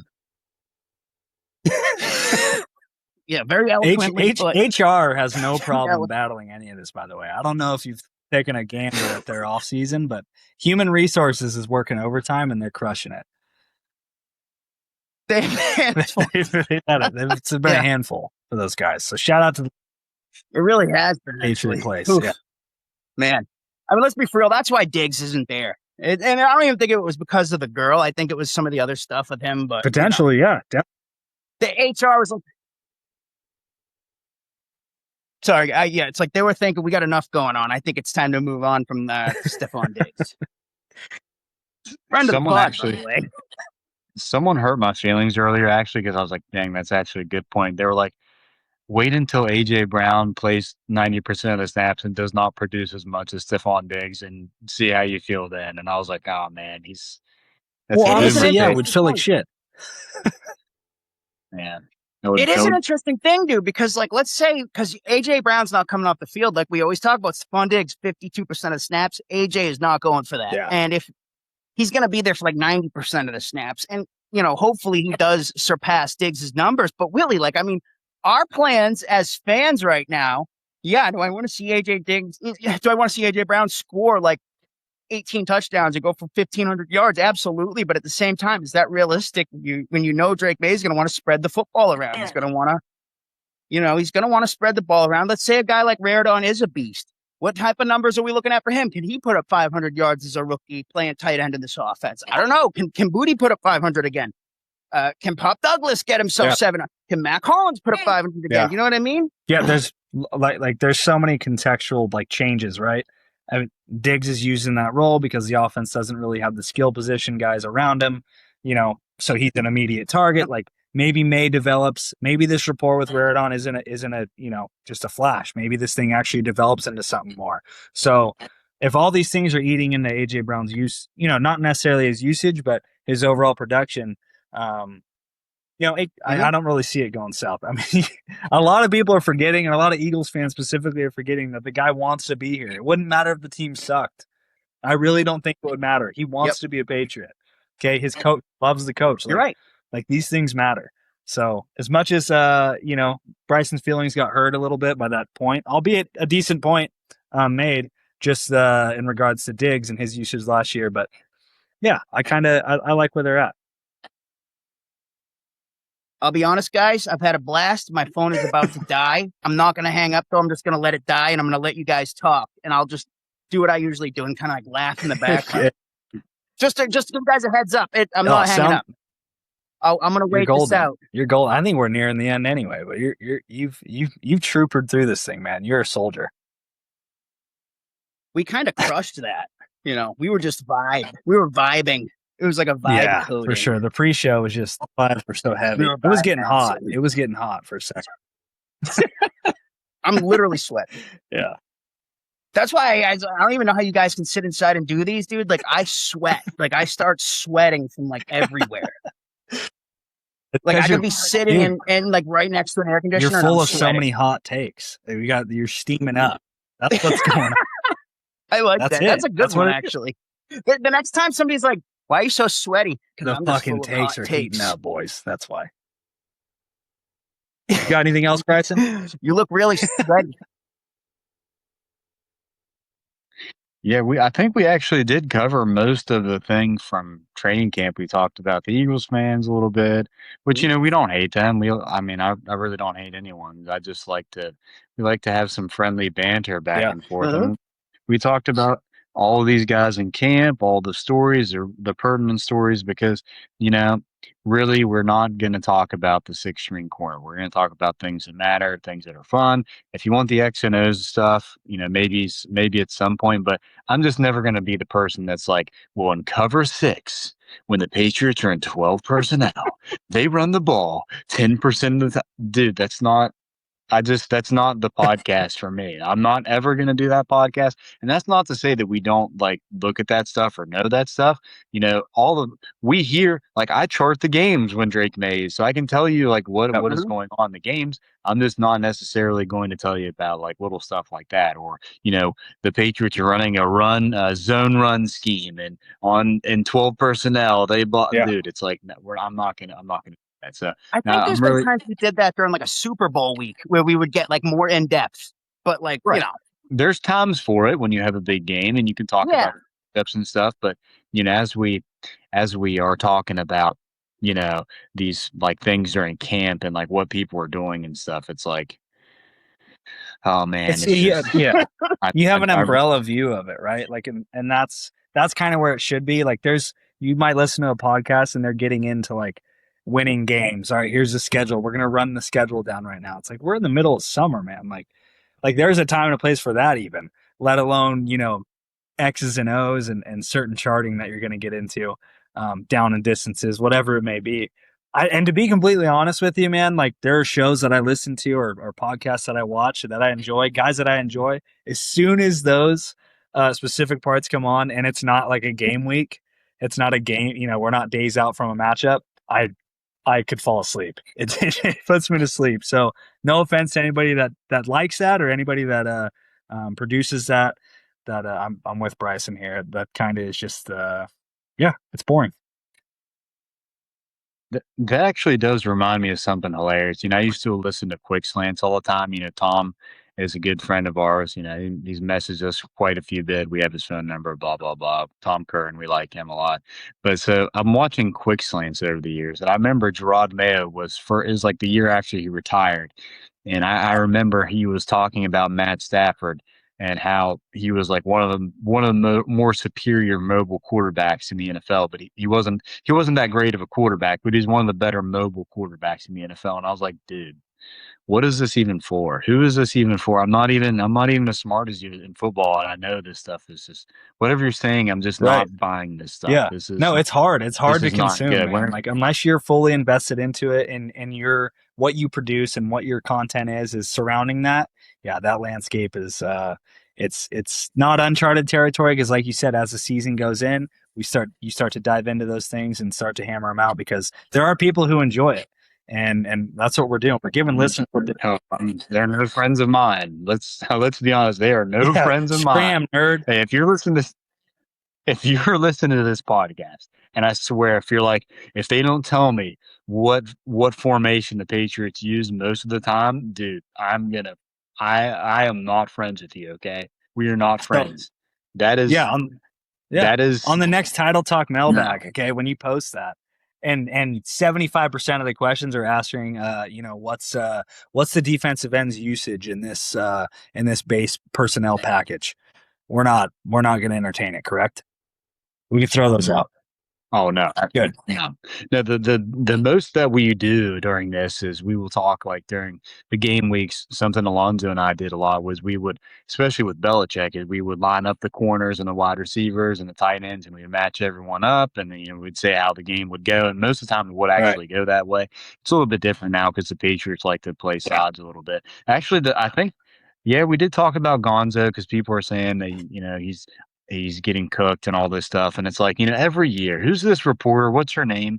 Uh, I can't pronounce her name. It's like Karen Oh, something. Karen I think it Gregan. was last year where she's Yeah, she's talking about how like should we be concerned if Vergonzo's camp, and it's like that's really the reason why I hate camp so much. Is like I'm always getting bad information. When is the last time we learned something at camp? I swear the last when we learn stuff, it's really like when someone says stink, stank, stunk, and everyone gets mad. And even back then, Patriots Yeah, fans get mad. They're like, I can't believe you're telling me for the first time Devontae Parker, Kendrick Bourne, and all these guys aren't actually Yeah. good at football. What do you mean? They're actually very good. It's like this is the only time we actually get really good stuff at camp. And we'll be at camp here in August, and we're going to talk about we'll live stream it. You know, you're not supposed to take videos. We'll be videoing. What are they going to do about it? Honestly, what are they going to do when we're videoing it? You think Mike Reese is going to take our phone away from us? Mike, you're not doing that. We've already had this conversation. You're not yeah, doing that, Mike. Okay, you won't be doing that. All right. No, but when you watch these stuff, when you watch this stuff in camp, like I remember watching Dwayne Allen, right? Where the Patriots trade for Dwayne Allen, and everyone's excited. Actually, if you remember back then, oh it's like yeah, he's a meme now, but back then it was a big deal, and they were like, "Dude, Dwayne Allen, he's freaking awesome, dude." And we watched him run drills and just literally circle the same drills, and we all looked at each other and we were like, this is the worst thing of all time. This is not good." And like people, and I'll have to reiterate this because people will think that like brilliant or something like that because we see this. It's like if you watch sports that you like, or you know, like maybe you have kids, you're watching Little League, maybe you have a nephew, something like that. It's not hard to go out there and be like, that kid cannot dribble, or that kid cannot pass the ball, or that kid cannot hit. It's really it's not that difficult, I promise. And when you go to these practices, you see this stuff, which is like why it does burn me up so bad that we're all getting the same information. It's like everyone's awesome, no one's bad at all. But why is it that every time when someone's bad, it's always Drake May? Why is that? That makes me mad, actually. Now that I'm thinking about it, this does make me mad. Every time it's like Drake May, he had a bad day today, man. He's really bad today. But when Kyle Williams has one catch, they're one catch for a touchdown, they're like, "Nah, Kyle Williams was awesome today, but Drake May struggled a lot, actually, struggled a lot." You know, that does Yeah. actually piss me off, to be honest with you. It's always No, Drake May. and as it should. It is. It is odd how we it's like the obviously Brady stuff speaks for itself, but the May PR has been surprisingly shit. I don't know why. I don't know why he doesn't have these truthers out there and these defenders. But that's you're working overtime. Unfortunately, you're working overtime. But we need more guys. We need more truthers. We need the Title Talk Army to step up. We got to rise. We're not going to rise to power with just one suburban white dad right here. Okay, we got to step it up. We got to get back in there. We got to defend Drake May with all of our honor, as he's deserved it. And yeah, and like you said, man, it's the truth always lies somewhere in the middle, or it's directly hitting you in the face. And when you see negative reports, like to Karen Gregan, she's coming after Gonzalez, but in fairness to her, she also came after Javon Baker, that 2024 year, and she was nails. She was on the money. Their Pats fans were obsessed with Javon Baker. I thought he was going to be good. I thought he was like sort of this gem. Um, thanks, Dre. But like that's just what happens. And in fairness to her, she was on it. So, like you said, man, that's a good point of yours to say that if you're looking truth, if you're seeking truth, the easiest avenue to find it is to kind of look at who's pulling out the negativity from camp, because those rarely miss. But if you're shitting on Gonzalez, that's one thing. There's a couple different things there. Like he's in the contract negotiation actively. We talked about how they're approaching this upper echelon guys approach this like sparring, whether in a certain martial art. Like that's how they're going about their business right now. So to kind of get a overarching view of Christian Gonzalez right now and his performance, when we know that he in camp has habitually not performed up to his average performance play in the season, it's another overreaction. Yeah, 100%. You're right. And you know what? Drake May fans, I'm actually really mad at you because last year we started the Drake May's the MVP wave in like September, and all you heard from Patriots fans, dude, I don't know. I don't know if Drake May can win this MVP. I don't know if the Patriots could win the Super Bowl. And we write the viral article that just says believe, and it has like 500,000 views or something like that. And Patriots fans are finally ready the week before the Super Bowl to finally believe in something. And like, it's just not enough, right? They've been sowing these negative seeds all throughout the year. But yeah, Drake, listen, Patriots fans, seriously, if you listen to me right now, around NFL smart Twitter, don't look at the memes. Don't look at the people who are posting the memes. The people who are smart, every GM, when they rank their quarterbacks, Drake May is like the best under 25. Drake May he's the guy that you want going forward. This is your guy. This is who you hang your hat on. You don't shill for the lineman that is maybe not that good. You don't shill for the receivers that are maybe not that good. You go for Drake May. Anything that happens, it's always Drake May. You revert back Drake May, just like with Tom Brady. Tom Brady, Drake May. Do the same thing this year, okay? This is why we have the May greater than Brady shirt, okay? We are pushing the envelope. We're pushing everyone to our side. If you're a Patriots fan, you need to go harder for Drake May because really, I've said this and it really does bum me out because a lot of the Brady stands, I'm kind of like, I kind of make it a note to push people until they show me who they are. And Brady stands have already done that. Okay. A lot of them don't watch the Patriots. A lot of them are Bucks fans. A lot of them don't care about football anymore. They just every once in a while talk about Tom Brady. They don't talk about Drake May. But then okay, so you split that. You've got some of the Brady's faction is split up. And whereas like Bills fans don't have that problem, whereas like Eagles So true. fans don't have that problem, and then you have the Mac stands because there are actually still Mac stands, and you have that faction that really don't like Drake May, never did, won't get on board, and so that's another faction that's split up. So Drake May's Patriot PR is as low as it can possibly get because it's literally Tar Heel fans and crazy early Drake May kind of guys, and just hardcore Patriots fans that will just like open up because a lot of Patriots fans said he was like not good before the draft, and we were like some of the old people that were like saying he's awesome. But league wide, he's an All Pro. He's an awesome quarterback. You really have to tie yourself to this guy if you're a Patriots fan, and it's unbelievable that you would not be standing him harder than Yeah. ever. So if you're, and I'll say this again, if you're like on that side, if you're like questioning Drake May, I don't want to be friends with you. I don't want to like your tweets. I don't want you to be liking my tweets. I don't want you to be listening to this podcast. I want you to go somewhere else, and I'm fine with that. And I'll say that I say that to people all the time. Like Falcons game last year said the same thing. Every time Drake looks like he struggles, listen, Chiefs fans will not say Mahomes is Yeah. not doing so good. Okay. Eagles fans, really, that might be a little bit different, but Bills fans will not say this about Josh Allen. Let them talk bad about Drake May. We're the ones who hyped him up.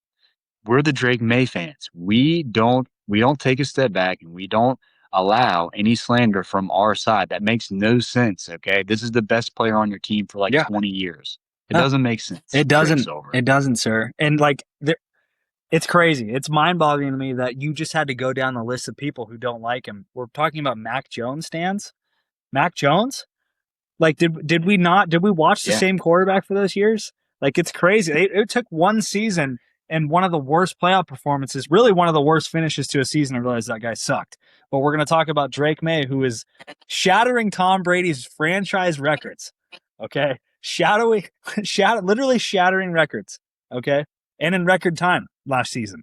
So yeah, it's gross. It's grotesque to see what's happening, and not to pick on Kyle Williams so much, man, but we have people defending Kyle Williams. This was happening in the spring. Do you remember this? Do you remember the reports of Kyle Williams not running the right routes and Drake May's throwing interceptions because of it? And everyone's like, Drake May's really got to step it up. I mean, Kyle Williams that's clearly Drake May's fault. He said it himself in the presser. It's like, yeah, you think the quarterback's not going to take responsibility for this jackass? Okay. All right. Kyle Williams is the GOAT. Kyle Williams is Steve Smith. What are we doing here? What is happening? So that is a perfect snapshot that gives us, it tells us everything we need to know about Drake May and his current PR. It is in the shitter. We've got to rise up. We got to get this back. We got to put this man on a pedestal. Okay. Because he has no problem putting Patriot fans on the pedestal. Every time he talks about the fans, he talks about how much he loves them. So if we can't reciprocate that same love, then like Bryson said, I don't want to be friends with you. Okay. You're not invited to the cookout. Okay. No, 100%. And I was actually not to brag, but I was in Nantucket when this was going on. I was laying on the couch with some friends. Everyone's texting me about Kyle Williams, and then I think I might have even got ratioed because I said, if Kyle Williams cannot figure it out this year, his career is over. And everyone's like, whoa, dude, what do you freaking mean? Yeah. It's like, no, no, no. His career is, if you can't make it work with Drake May, your career Yeah. is over. And by the way, he just walked off practice day with a hamstring injury. So, I mean, I hope his career is not over. We want him to be awesome because the Patriots they really do need Yeah. that There's juice. nothing, But, and nothing you know, better than being right. Like, as selfish as we are and as terrible as we are, like, there's nothing better than being right. And we would love to be right, about our thoughts on Kyle Williams coming out of Washington State last year in the draft. Like you saw him, you thought he could play. Certain draft analysts were putting him in the top 3 as far as receiver talent in the draft. And that's not even, we're not even, that's not an exaggeration. That was happening. So nobody wants Kyle Williams to be better more than us, the guys who thought he would be a nice fit into this offense, whether it be as a boundary guy or slot guy. Like, that's what it is. And the reality is, I know we keep picking on him, but man, it's looking grim for Kyle Williams and his chances right now. yeah, when you're like second team, you're in the gutter, you're competing with Epton Chisholm. It's like I know I just saw a tweet the other day, and I love you guys so much, but it's like Epton Chisholm and Kyle Williams are just they're not getting their due, bro. It's like, dude, they are getting their due, and I can't believe you're talking about them Exactly. right now, That's man. what It's kind of like, I think Savage posted my comment the other day. It was, the fact that we're talking about Efton Chisholm and Kyle Williams for wide receiver number 6, like that. Is there any better? Does that not just say it all? Does that not paint the picture perfectly for you? Because it does for me. oh yeah, yeah, 100%. This goes back to the beginning point. Why are we talking about things that don't matter? I do have to mention Gary though, because the Patriots posted this picture of Jam Mm-hmm. Miller today. And I don't know if they've been doing this lately where the edit looks like everyone is blurred and that player is not blurred and it was Jam Miller. And so I sent Gary this picture of Jam Miller because he was like he's looking like RB3 out there. That's a time when when you make a joke about like RB3, that's the time to do it when you're talking about RB3. You don't like these, dude. Listen, running back 3 right now is Lynn Larison. It's like, dude, let's just Dude, if please I was in a relax a little wheelchair, bit. I'd be standing up right now. I'm on the edge of my seat. Let's have some fun. Okay. Let's have some fun out there. Hey, get an ice cream. Hey, could you use a Zen pack? Get a Zen. Put a Zen in your mouth right now. Get some ice cream. Have a drink. Have a water. Have a sweet tea. A Diet Coke. Something that could get your mind off whatever negative space you're in right now because you're talking about Yeah. Lynn Larison. Okay. What is this? What was this corner's name that Kyle Williams caught the touchdown again? I What don't was want to his say it. name? It makes Kindle Vildor. Kendall Kendall Vildor. So Kyle Williams makes a play against Kendall Vildor, and excuse me for not being excited when he's dominating 28-year-old four-teamer Kendall Vildor, and you're like, man, Kyle Williams just is not getting the love he deserves right now. It's like, no, he actually the fact that he has one stand and it's you, that's a little much for me to be honest with you. I'm out here, I'm watching Gonzo. I'm like, what are Gonzo and AJ Brown doing? I want to know what Lomo's doing because word is he's been not that he's struggling, but it seems like he's Right. not doing as great as Will Campbell is. I want to look at that stuff. I want to know how Will Campbell's doing. I saw the funny picture of Will Campbell. And by the way, I'll just say this again. Like, I want Will Campbell to succeed. It is kind of a bit when we're talking about Will Campbell and we're posting these Yeah. pictures and stuff. But we see one of the first pictures from Will Campbell is him holding Draymond Jones, and it's like I think our friend Joe posted the picture of him with what was that? What was that tackle last year? The really huge one. Yeah. What was his name? Well, I think they drafted him that He posted crown the over, picture right? Yeah, crown over. Yeah. crown over. So he's posted a picture with crown over, and it's like it Oh, just looks it's funny. it's It's like such a bit, but that's the stuff I want to know. Like, could you just tell me Will Campbell looks much smaller than everyone? Could you just tell me like Jan Miller looks much bigger than Yeah, everyone? no, definitely. No, like So, I said, man, I'm on the edge of my seat wondering who the 6 inactive or whatever. I want to know who's the back end of the 46 game day roster. Okay, I want to know who's going to be inactive on Sundays because that's what I use to pick my games. If I'm in the middle of a pick 'em, I'm looking at the inactive list at the practice squad player, the fringe 53 man roster player. That really excites me, and there's nothing I love more than it. So if you could just go ahead and give me your last 3 in and last 3 out, I'd be pants off. Absolute brick. you know, the people. the people that listen to this content, the people that we talk to, I try to, in a nice way, get them to understand the things that we're doing because a lot of times, you're early. When I first started doing like content, I was writing and I was actually writing like wish lists for the Patriots. Like I want them to trade for Right. Marcus Peters, stuff like that, things that I found interesting. But you have to actually aim a little more. And it's okay to not write an article every day. It's okay to not do a podcast every day. If you want to do that stuff, I guess you can. But when you're like, I need to write an article about RB3 or like Eli Rairdon had a good day today. Let's write an article about it. Like that to me is like, does that really do the people that consume your content any good? Seriously, like as in a serious way, does that do them good? If I did a podcast every single day, would that do anyone good? We'd just be saying the Right. same thing over and over again. I, It's like that. The content part is a thing that I really do like because we're consuming a lot of yeah, I think content. that We're creating a lot of like content part of all it, the man, time. they get lost in the sauce that is the off season, that is training camp. So like, if you're there, you're consuming these things, and I don't know what is takes over their minds to want to write about it. And all due respect, like you said, man, like you want to make your content, you want to do it, and this even goes for guys like like Phil Perry and Tom Curran, guys at the Herald, and so be it. But yeah, that's kind of what it is. They're getting lost in the picture. They're losing the big picture side of what is football, who's contributing on Sundays, how they're contributing, who looks good, like who's going to be playing valuable playing time, valuable reps, and do they look good in their role? That's what we want to know as consumers of the content. That's what I want to know as a fan of the team. I don't really have a hunger or an appetite for the guy who's going to be inactive on Sunday. Like, is that good for him and his family? Absolutely. But that doesn't spark an interest in me. I want to know, I want to get into the weeds of guys who are actually playing and what their roles are going to be. And that's what we're going to try to give to you. That's why we're here. That's why we're going to camp. We're looking to flood you with that exact information. And that's the information that you guys want. I see these, RB3 posts and wide receiver 6 posts, and, some people enjoy it, and good for them, but you're a nerd.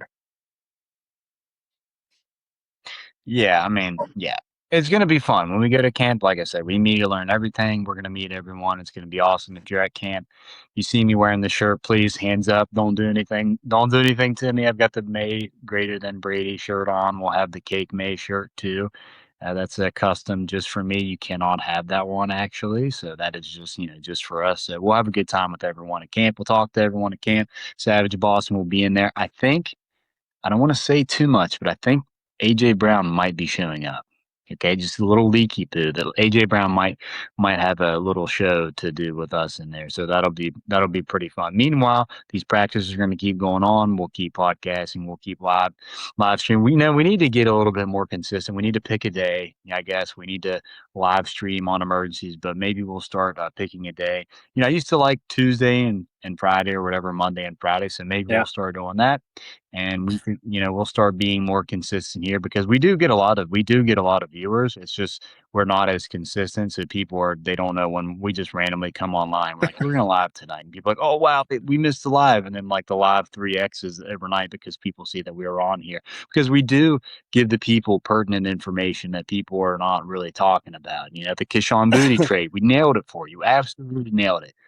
All these things. Yeah, I'm trying to think of all these things. Like the Drake May thing. When Drake May first was a Patriot, we told you that everyone would say that he got so much better, and that's why he was starting. We a lot of this stuff. We're not the smartest people, but we do seem to nail a lot of these things. The AJ Brown trade.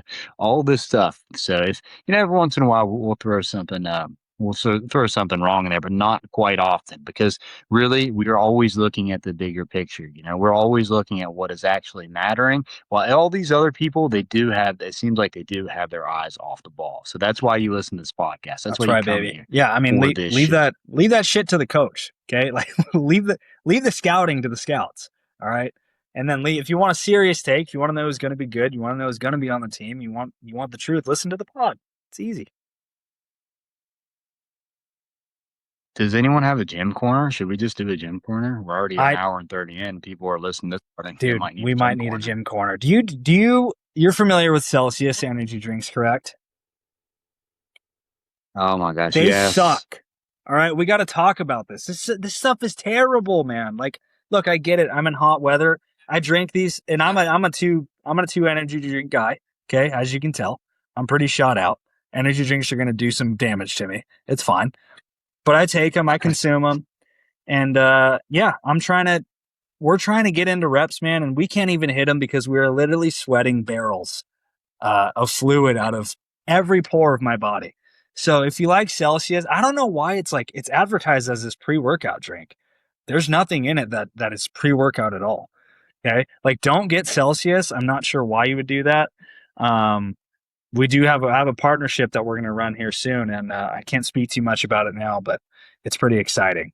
But yeah, Gym Corner, man, just Bryson's techniques that he's showing me. Don't follow him because I've actually lost 20 pounds and I've lost 30 pounds of strength on my bench, deadlift, and tricep pushdowns. That's awesome. Yeah, it's a total lie, by the way. That's a total lie. If he was listening to me at all, he'd be gaining. He would be gaining strength. You know, he'd be gaining everything. But yeah, you're right. You know, someone tagged me because for 2 years, maybe I've been tweeting Ghost Energy, and I'm like, can't wait for the Mug Root Beer collab. And I've been hitting Mug up, and I'm like, dude, we need this collab. But I did see someone say that Ghost is partnered with I guess I don't know the different type of sodas, but not Mug Root Beer. There's companies that own one, so they're with the A&W one. So they told me if someone guy was like, if they're gonna do one, it's gonna Yeah. be A&W, and that really hurt my feelings. But it actually did come true. But I'm not a big energy drink guy. Like I got a cream soda, Rise energy drink the other day. That was good. What I do like though, and this is gonna be a hack for you gym guys, because what you have to know is that when you drink, like all these people that fast and they just drink caffeine, I used to do this all the time, that's destroying you because caffeine spikes your cortisol, sugar lowers your cortisol. So you kind of do need that a little bit. And so I've been doing the sugar and caffeine, mostly a caffeine pill. But the thing that's awesome, and I like this a lot, get some chocolate covered coffee beans or espresso beans. Get some of those, nail some of the. You have to be careful because the espresso are like 12 milligrams per. So you eat 10 of those, and you're like, I'll be at work and I'll be like, I'm just gonna have a couple, and then next thing you know, I'm sweating at work, and they're like, "What's wrong with you?" I'm like, I'm Don't they not leave, doing good. I just dude? ate Yeah, I 20. don't mean to interrupt. Don't they leave like a residue in your teeth though? I've done that. I've eaten those chocolate covered espresso beans, and dude, it looks like I've been chewing on shards of coal. Like it's insane. The shell is Yeah, but insane. if you know anything about life, it's that in like the year 1912 they invented this thing No, called a toothbrush. cut it out. I don't want to hear this shit. I'm so tired of this. What is this new looks maxing asset to the plan now? That dude, brush your teeth after everything you consume. Really? Seriously? You want me to brush my teeth after I eat a handful of espresso coffee beans? Dude, I'm not gonna have a toothbrush while I'm on the job sites. All right. This is insane. Are you gonna bring it? Just Are get you gonna some bring a gum. toothbrush to training camp when you whip out your little can of espresso beans? Yes, I will bring a toothbrush Good to God, training. Yes, dude. I will You're bring a such a toothbrush to that's so training camp. that's just It like will the be in most my pocket nerd at all thing you times. could do.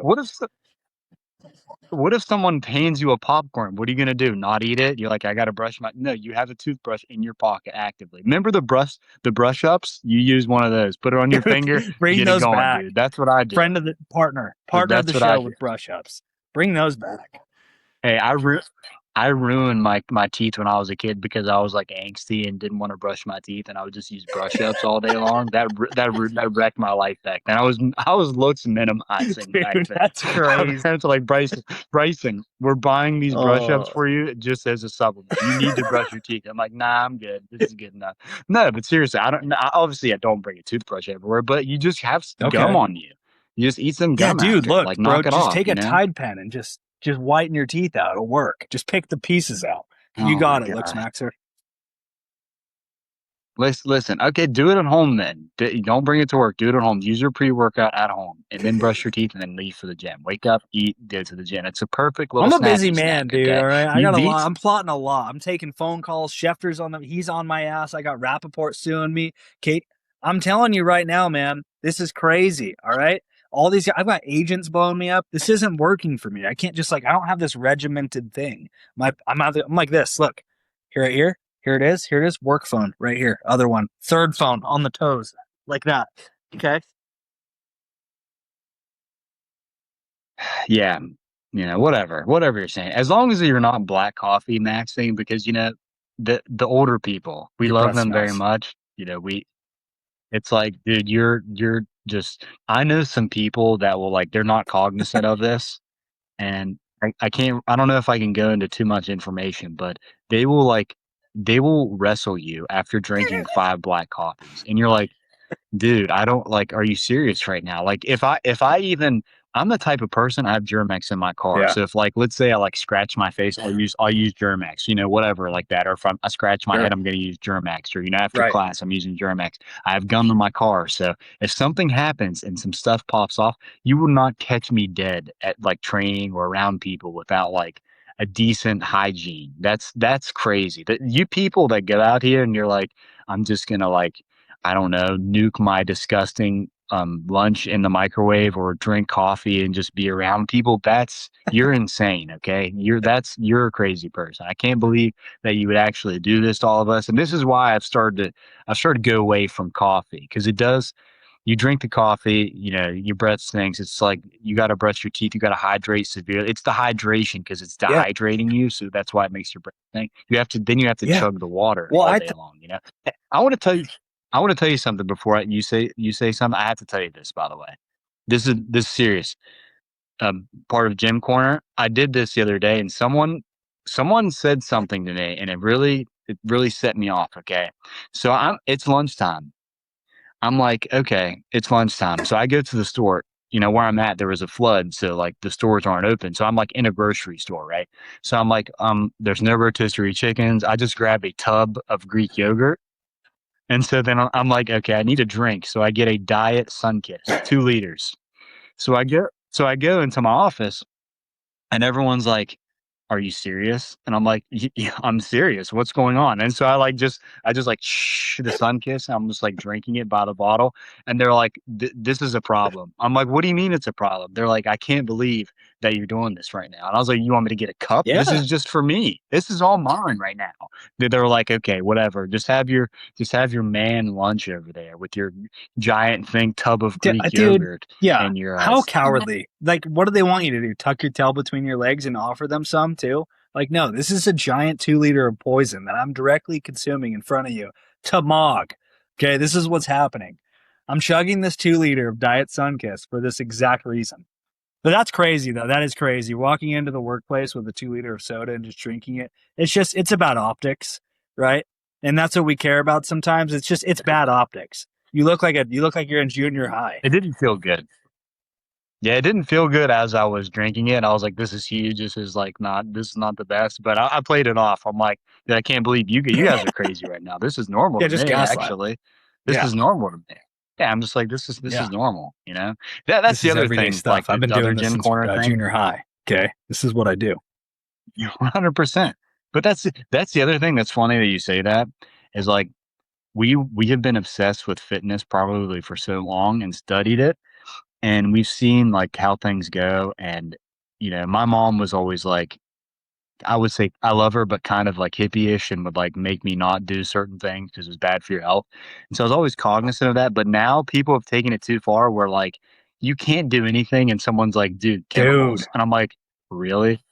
I'm drinking a Diet Sunkist. I don't care. I look better. Look, not to be hateful, but I look. There's plenty of material there. I'm looking not bad. Okay, you need to calm down. Maybe you need to start right, ingesting the dude? Yeah, chemicals.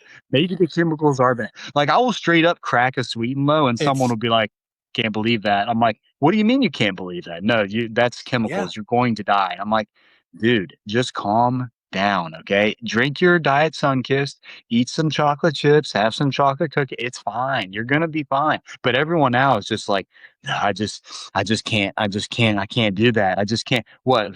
Okay, so like, No, I don't know. And it may be a thing where people look at you because you like lift weights or exercise, and they want to feel superior to you in some way. So they're like, "This is wait. I've found the exercise high ground on Bryson. He's eating a sweet and low right now. Let's get him." Hey, look, Mike Vrabel, get him that might be now. part of it. Mike Vrabel, get That him. might be part of it. But these are also the same asswipes who are doing the same thing, and then on the weekends they're consuming, you know, 36 ounces of alcohol and doing whatever recreational drugs. Like they swear by the dumbest shit you've ever heard, but they can't handle a pack of Sweet and Low or a sugar-free soda.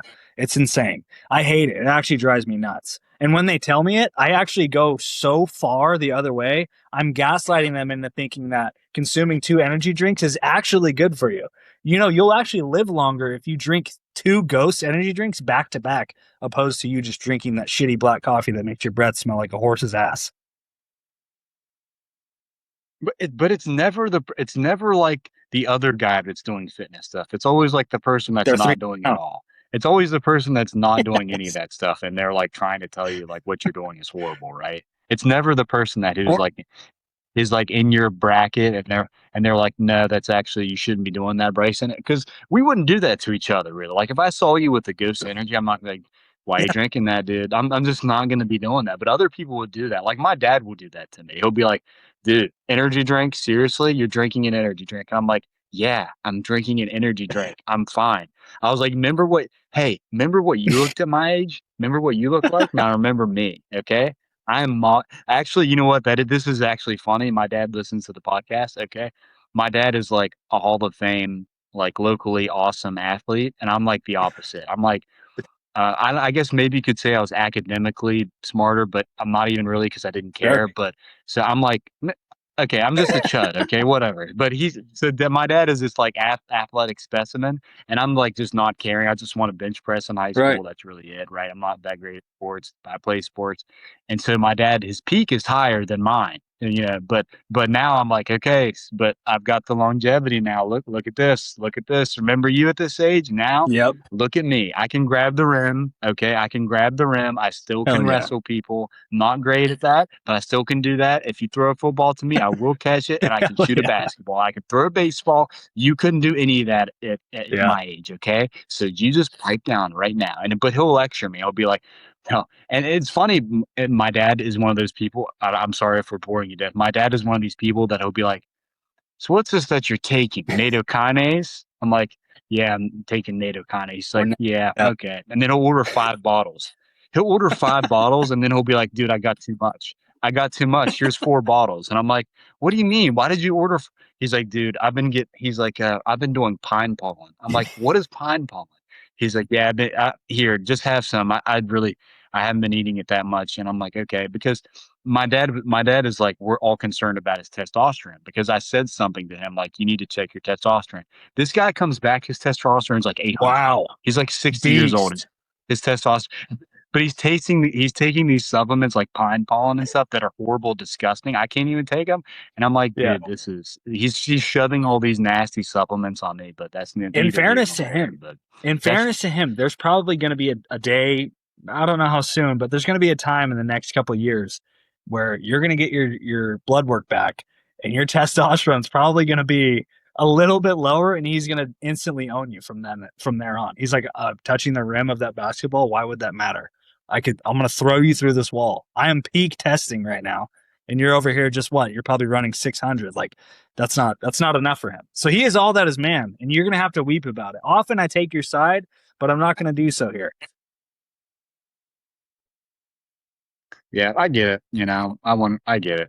Whatever. You guys are awesome. I'm not Correct. that awesome. It's okay. Whatever. Whatever. We didn't even get. I really hate. I don't even. Maybe we didn't. I really hate that Brady ruined me my getting my purple belt, which I really won't even talk about Talk that about much it. because I wanted to have the perfect post about how I was going to protect Brady from Giselle and all this stuff, and it was going to be funny, and I was going to get kicked out of my gym for doing this. And I saw Jonah Hill. I think he was talking about like how he does jujitsu now. He's just going to kick everyone's butt. And I was like, dude, if I said anything like that, like he looked at all the people on this podcast, and he was like, no, all of you right now, I would just straight up tear you up. And I'm like, dude, Jonah Hill, how tall is he? Someone look it up. Is he five Jonah six? Hill? He's like, Are you yeah, kidding right? me? Since Yeah, we he's like are a five Patriots six, related right? podcast, my mind immediately went to Jonas Gray. Jonah Hill is insane. Jonah Hill threatening anybody is literally insane. Wait. Jonah Hill. Let me look this up in real time. Yeah, you're People are fine. gonna love this. Jonah Hill is 40. He's 42 years 5'7". old. Okay, I'm looking. Yeah. He's 5'7", and that's probably a lie. So he's sitting around all these people on this podcast, and he's like, "I love jujitsu because I could just beat you up right now. All of you right now, I could just beat you up." And I'm like, dude, you have not. What? Maybe he's doing like Yeah. celebrity jujitsu, where he's actually rolling with tough people because every once in a while, some new gigantic person will come in. You think that it doesn't matter at all. And I would never say this Right. to anyone. Like, I would never. You can ask anyone that trains with me, and they will tell you I'm the nicest guy ever, and I'm like rarely going hard, and I'm nice to everyone, and I'm very humble in that regard because I know You could get humbled. I am not. You were just not right. And at any time, and this Jonah Hill guy is like I telling hate everyone it. I he's gonna hate it. dominate them. That makes me want to stop doing jujitsu. This guy's what is he like? Wait. I got to figure out what belt is Jonah Hill. He Is he a blue belt? the fact that it doesn't show it makes me think that he is not still a He's white still a belt. white belt. He trains under Kenny Florian. He's still a white belt. Okay, he's a white belt, and he's been a white belt 2018. since What a piece of 2018. shit. That's insane. That's like the jiu-jitsu guy who's been training jiu-jitsu for 2 months, tries to use it in a street fight and gets his butt kicked. Like, I've seen that numerous times personally. Okay, he has this quote. He says, "I can't live without my Oh, jujitsu gi." Okay, every jujitsu guy that I know no that's gi. good at jujitsu, absolutely, they hate the gi. I hate the gi. I'm not even good. I hate the gi. Oh, Dude. this guy hates the gi. He's a white belt. He's a white belt since 2018, bro. Are you serious? And I know white belts that are good. That just this Are you guy's ready for the probably not good. Are you ready for the Whatever. Hey, quote? I found the quote. You ready? My yeah, favorite read the thing quote. is people are like, "Oh, Jonah Hill, fucking fat guy from Superbad." I'm like, "I would fucking annihilate you, dude. I'm not kidding you." Wow, that's crazy.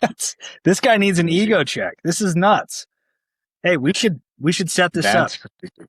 Jonah Hill versus Bryson, rough and rowdy. So, so if you don't train that much, let me give you a picture of like what this looks like if you're actually training all the time and you're not Jonah Hill.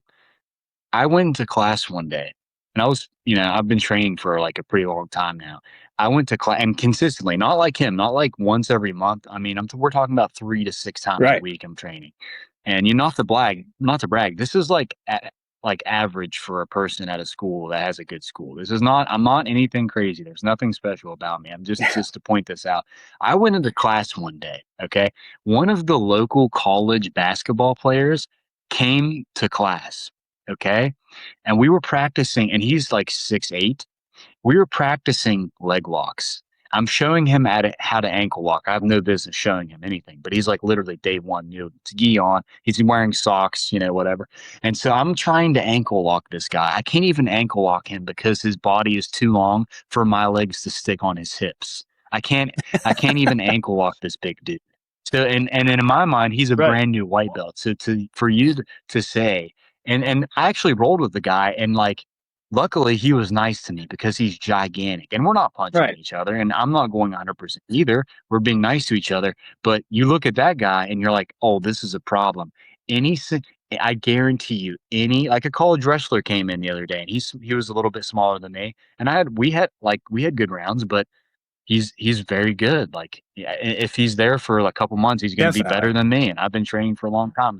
It's just Yeah. the reality. So this guy has obviously not had some like crazy athletic, huge white belt come in and just absolutely ruin his world. Okay, like this is really crazy to me. You would never catch me talking like that about anything. I would never No. say anything like that, nor ever. And if I did say anything like this, immediately everyone at my school would beat me up for the next 5 That years was every my single point. day. They'd be like, "Oh, you think you're tough? Okay, Yes. we're beating you up again today. Oh, wait, you think you're tough? We're Yep. beating you up again today." No, I'm not tough. Okay, I'm just fine where I'm at. Yes, we were lucky enough we got the purple belt, but that may just be an indicator of how much I maybe know because For I'm a sure. nerd like that. But I would not. I'm not a competitive purple belt. Let's just keep it You're real. being Okay, I'm coy. not going to I be. don't like this. I don't like you playing coy. I'm not going to be competing at purple belt, man. Like I'm not doing any of this stuff. I know the people that compete in He their goes, purple "It looks belts. brutal." Yeah, Yeah, man. that's Yeah, I don't know. thank you. Jonah Hill's a tough talker. This is really actually this put me in a bad mood. I'm pissed off now. I don't like seeing Jonah Hill. Yeah, Jonah Hill. Let's have a. You know, we. Yeah, this is funny. People are like Eagles fans are going crazy about my tweet, and I'll read you guys my tweet for the podcast, and in case you guys didn't see this, and you can say what you want about me. I'm good at winning. All right. I will dominate. I get the W. I like to declare victory and then ask questions later. And this made them mad because they want to Eagles fans want to pester you. And I said, unfortunately for Eagles fans, Patriots fans will be dunking on you every day, all year, without explanation.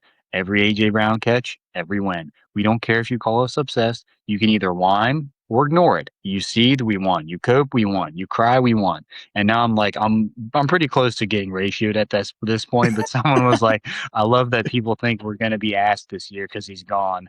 He Brother, was one player. Y'all got to chill. It's like, brother. dude, you, you need to get it. You guys, Eagles fans, you're going to be humbled. I'm not going to be humbled, whatever you say. Patriots, we're not going to be humbled, okay? You're going to be humbled very quickly. Jalen Hurts without A.J. Brown. Let's talk about that. Let's Yeah. talk about that. Yeah. It's crazy, man. I don't know. I think you said it. Was that you earlier who said it? Or like Drake, like there's not a single GM in the league who would take Jalen Hurts over Drake May. Is that you? Yeah, Like there's not, that's you know, I mean that's like so obvious, but trying to get that through an Eagles fan's head is crazy. I think it's the extra chromosomes that are holding up weight. Like we can't pound it through. I'm reading comment now. Every AJ Brown game, every AJ Brown game where he goes 3 for 45 with a TD, I'm waiting for it from KP. I don't know if we're not gonna be able to read this, but yeah, it's pretty crazy. that's awesome. No one even noticed that my name's on here is Bryson Rubin, which is cool. Dude, that is sick. That's Yeah, cool. You Michael. sound like a big fan of that last name. Well, Michael is actually my cousin. What about Rick?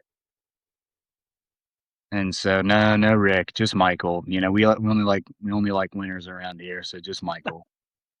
You know, I saw our good friend Portnoy chirping Michael Rubin the other day, and just made me really look up their net worth. And if you do that right now, if you look up, you do the comparisons, you'll figure out why the chirping was there and why the other one doesn't chirp the other one. Yeah, Because, deeper pockets. They're pretty steep. Mogging. There's a substantial gap between the two. Dude, guy goes three times a year. Yeah, okay. Every AJ Brown game where he goes 3 for 45 with a touchdown, he doesn't even say anything else. No, he Is this didn't. But censored? we're What is doing the this, AJ KP? Brown dance. We don't know what the Did he dance get is going to be, censored? but if AJ Brown does that, we're doing the AJ Brown dance. We'll figure out what it is when we get there. Especially remember those AI edits that people are making? Yeah, we're doing the AJ. Yeah. Bryson's going to be doing the AJ Brown. Oh my gosh, I forgot about that. Forgot about that. People I think I showed someone close in my life one of those AI videos, and they were like, I have no idea what's going This is on, terrifying. but Get I this was shit like, off yeah, my I know. screen. Yeah, I know. Yeah. It is crazy though, because my dad will go to games with me, and he'll be bewildered because we have a lot of friends on here. I'm not saying like we're famous or anything like that, but we made a lot of friends, and so our friends will come and see us, like Babs, Sure. like Savage Boston, like all these guys will come up to us, and they're just like, I cannot believe what's going on. So we are very humble Absolutely. that everyone commenting, everyone sharing, and all this stuff. That's awesome. And look, we give you 2 hours of Patriots podcast with some banter. You don't get this anywhere else. So if you could retweet, comment, share, rate the podcast, share the podcast, comment on the podcast, show it to your mom. Okay. This is mom friendly. We didn't curse hardly at all. We're not using curse words. We're professional. Okay. There's no curse words in here. We'll get someone to edit that if there's any curse words. So show this to your mom, show this to your dad, and keep an eye on this because we're going to set a date and we're going to be a little bit more consistent. And this once camp comes around, we'll be I think Luke will be on here. We'll be doing this be going live quite some bit. We got a lot of live viewers on here. And KP said no curse words. I agree. No curse words. You don't have to curse. Why do you got to curse? There should be no cursing. We're not crashing out.